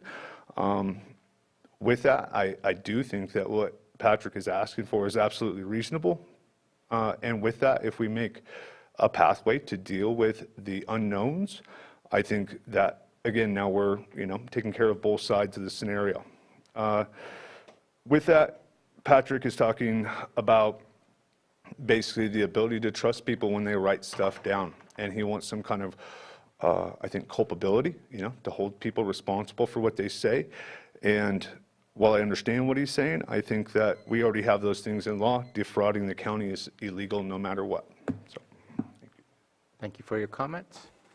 I believe we have a hand up in Zoom, if we can unmute. Hi, this is Erin McCarrick in Clear Lake.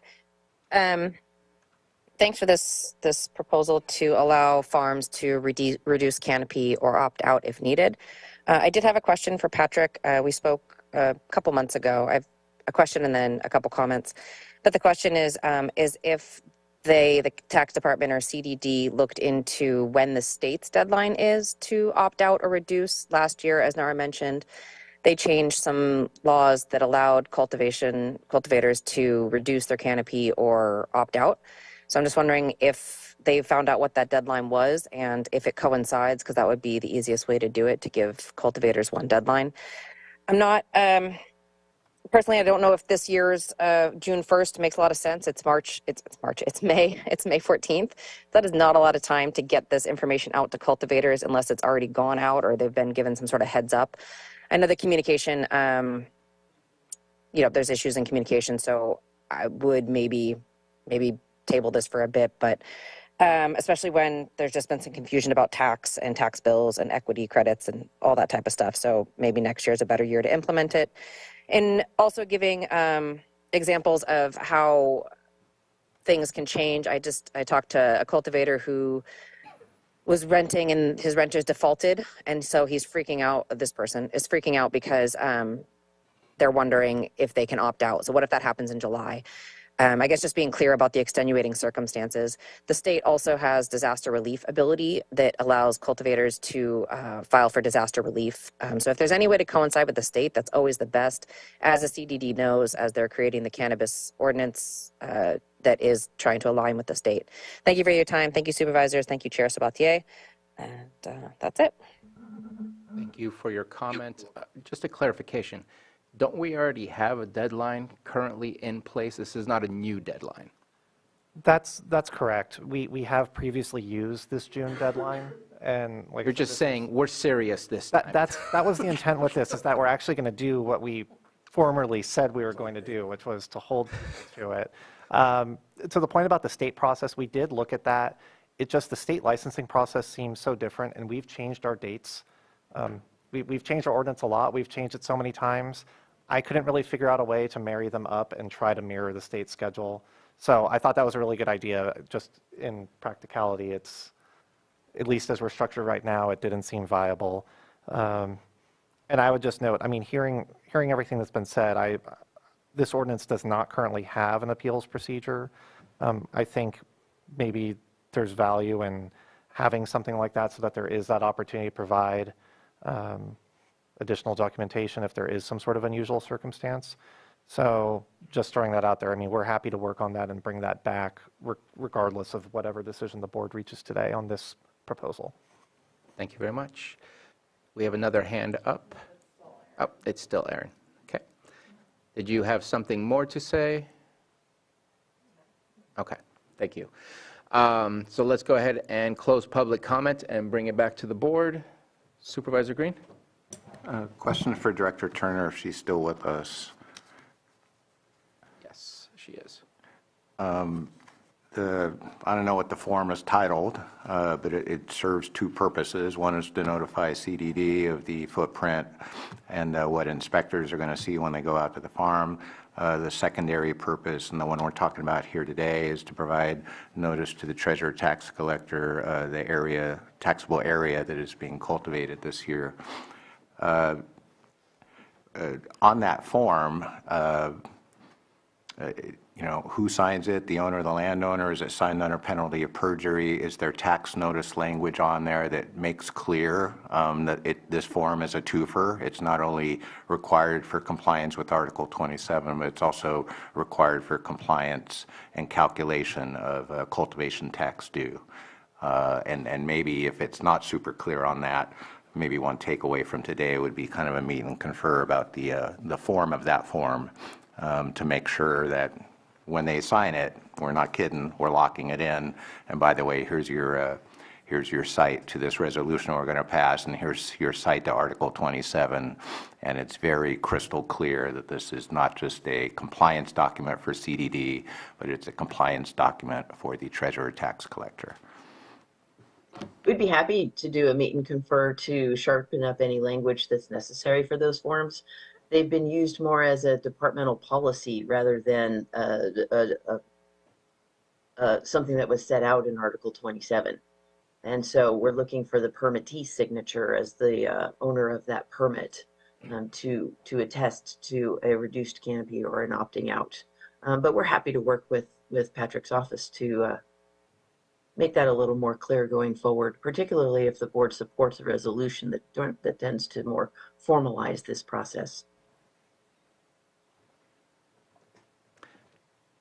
And then if you don't get a form back for whatever reason, is there an internal process to follow up with a letter or a certified letter or any type of contact regime going on within CDD so that if we're not getting these forms timely, we're not just going to sit waiting for the grower to come in panicking, oh, I didn't know. Because again, no, we don't really chase after them to turn in the forms. We kind of leave it to them as business owners to let us know if they are cultivating other than their approved use permit. Thank you. But then when we do get that information, again, we use that as reference when we go out to verify our compliance monitoring site visits. Do you have an estimate of just how good compliance is generally of our permittees? How many are timely filing? And again, nothing needs to get filed if they're Supervisor Green, I asked a similar question. About half of them submit late filings, is what I got from Mr. Sullivan. No, my reference was, I think, 2 reductions. That half of them do reductions. It Gotcha. appeared to us that approximately half the bills were being adjusted, but I can't speak to how many of those forms were filed timely or not. Gotcha. Yeah, I'm sorry, I don't have that information offhand, but I'd be happy to text my staff and let you know. I'm definitely in favor of moving this resolution today, but it does sound like there's some follow-up work that could be done departmentally to clarify the notice to the growers. And as far as appeals and stuff like that, that's a longer-term discussion we can have later. We could also set up an annual notification, say in February, just reminding people, and I think we have done that on a small scale informally, just reminding people that your opt-out or your reduced canopy will be due by June 1st. Okay, thank you for those questions. And just to reiterate, this is a use permit, not a mandate to take on certain activities. If we had a similar situation with, say, a dispensary, just to at least try to do an apples to apples, because there is really no other apple out there to compare this to, that this is part of our problem. Throughout the state, as we see different agencies trying to navigate through this system as well, or different counties trying to navigate through this tax system as well. But if we have a use permit for a dispensary and they went on their use permit, say they'd be open Monday through Fridays, we don't tax them if they decide to only be open on Mondays. We only tax them on the activities that happen within their transactions, which obviously is where this is not an apple to apple, because this is based on an actual tax, sales tax, not a square footage tax. But if somebody decides that this year they're late, maybe the supply chain created an issue where they couldn't do anything, the inability to change it after June 1st and taxing somebody on an activity that we have no right to mandate that they do is where I just struggle that we are taxing somebody in a way that just does not seem appropriate, which is where I would prefer to head towards a fine or a penalty for late filing and changes to ensure that we are taxing appropriately and trying to keep you whole in your department, because I just see no other way to do this the correct way. Because we can't mandate somebody to do specific type of work. Their use permit is a permit to be allowed to do the work, but as far as the level of work that they do and how it changes throughout the year, we should be able to find a way to do this. And the elephant in the room was brought up about gross receipts. Definitely another elephant to try to take one bite out at a time to try to make that happen, but that would solve so many of the problems, both in the how much to tax them and what are you doing this year. It would be based on actual transactions. So I think that this is complicated. There's no easy way to go through it, but I just wanted to express and explain again why today I will be voting no on this, just because I feel very uncomfortable about taxing anybody, no matter what, for things that should not be taxed. Looking for action? I offer the resolution. Resolution has been offered.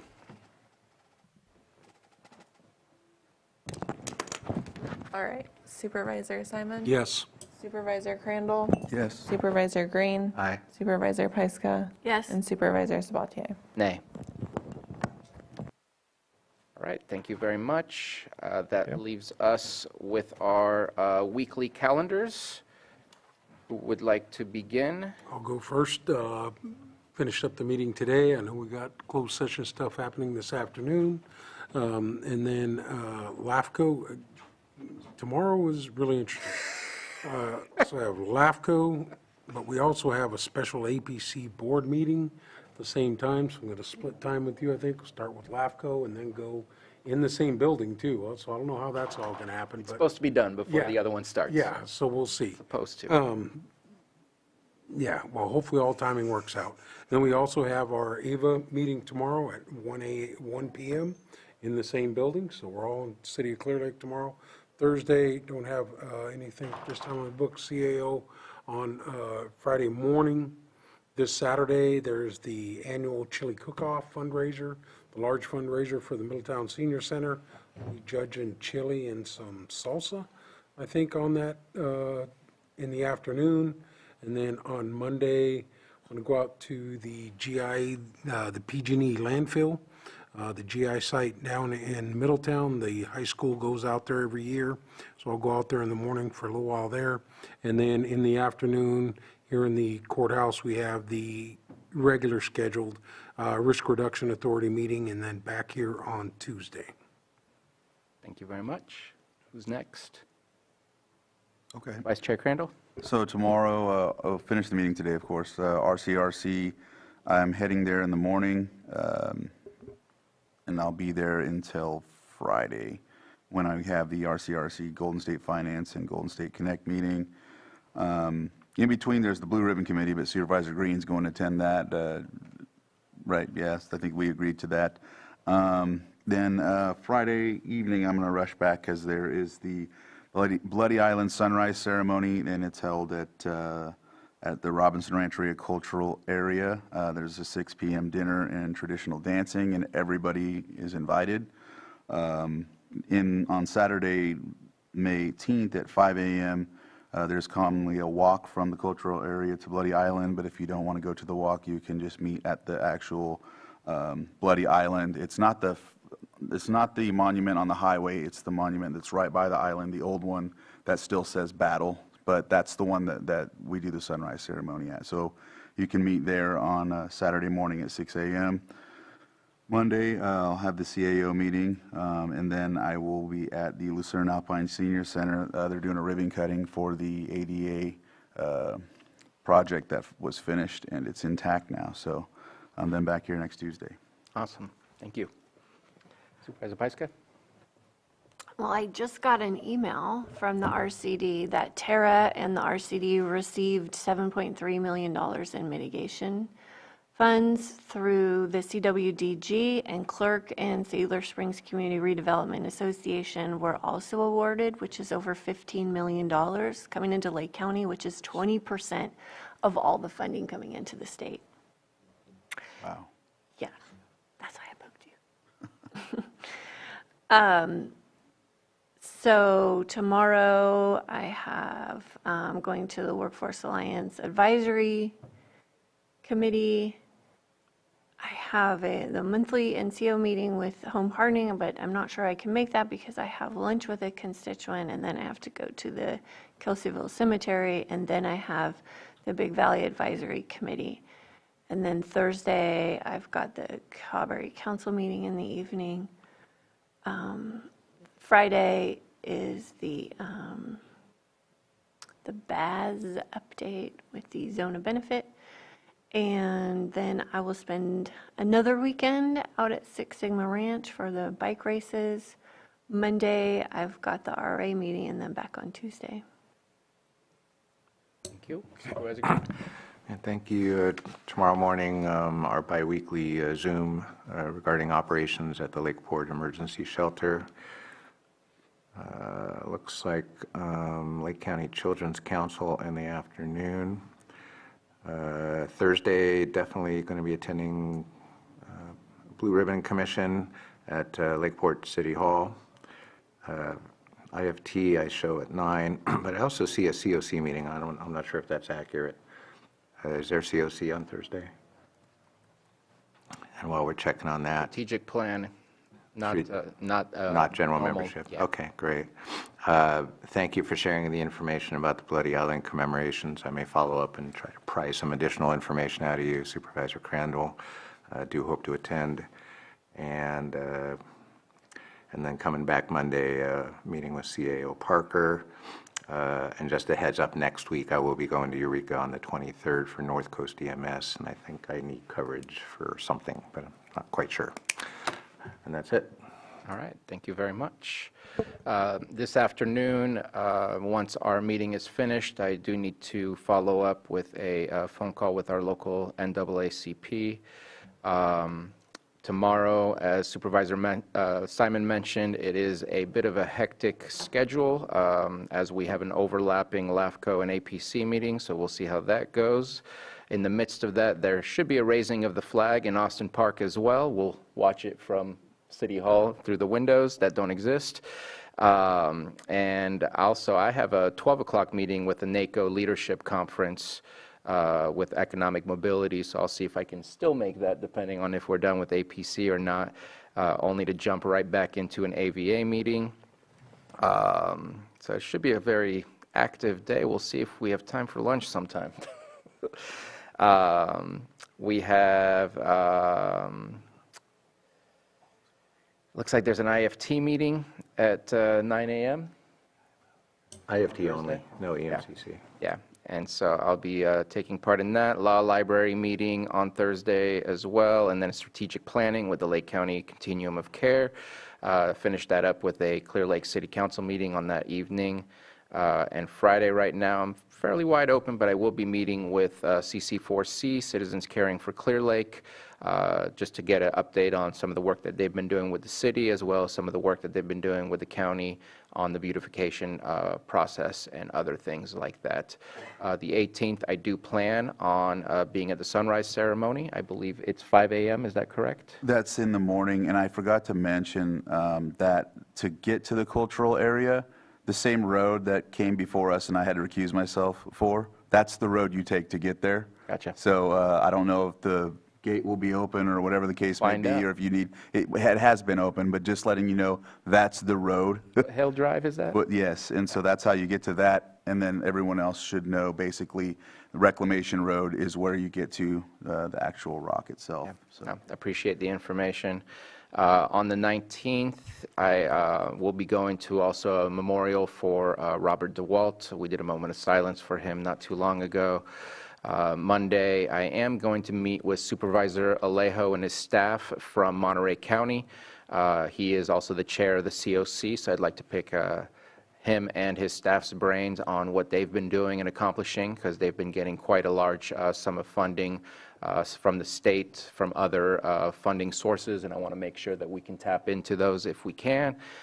Meeting with our CAO and preparing for our meeting on Tuesday, and that is it for me for next week's activities. And let me just call out our closed session. We have a long list. So 9.1, public employee appointment pursuant to Government Code, Section 54957B1, interviews for Social Services Director, appointment of Social Services Director. 9.2, public employee appointment pursuant to Government Code, Section 54957B1, interviews for Water Resources Director, appointment of Water Resources Director. 9.3, public employee appointment pursuant to Government Code, Section 54957B1, interviews for Public Works Director, appointment of Public Works Director. 9.4, public employee appointment pursuant to Government Code, Section 54957B1, interviews for Special Districts Administrator, appointment of Special Districts Administrator. 9.5, public employee evaluation, title, Information Technology Director. 9.6, evaluation of Child Support Services Director. And 9.7, employee evaluation of Animal Control Director. I do believe that we intend to go back to open session after our closed session, but we are going to take an hour lunch, so we will reconvene at 1:45 p.m. for our closed session. Thank you for joining us.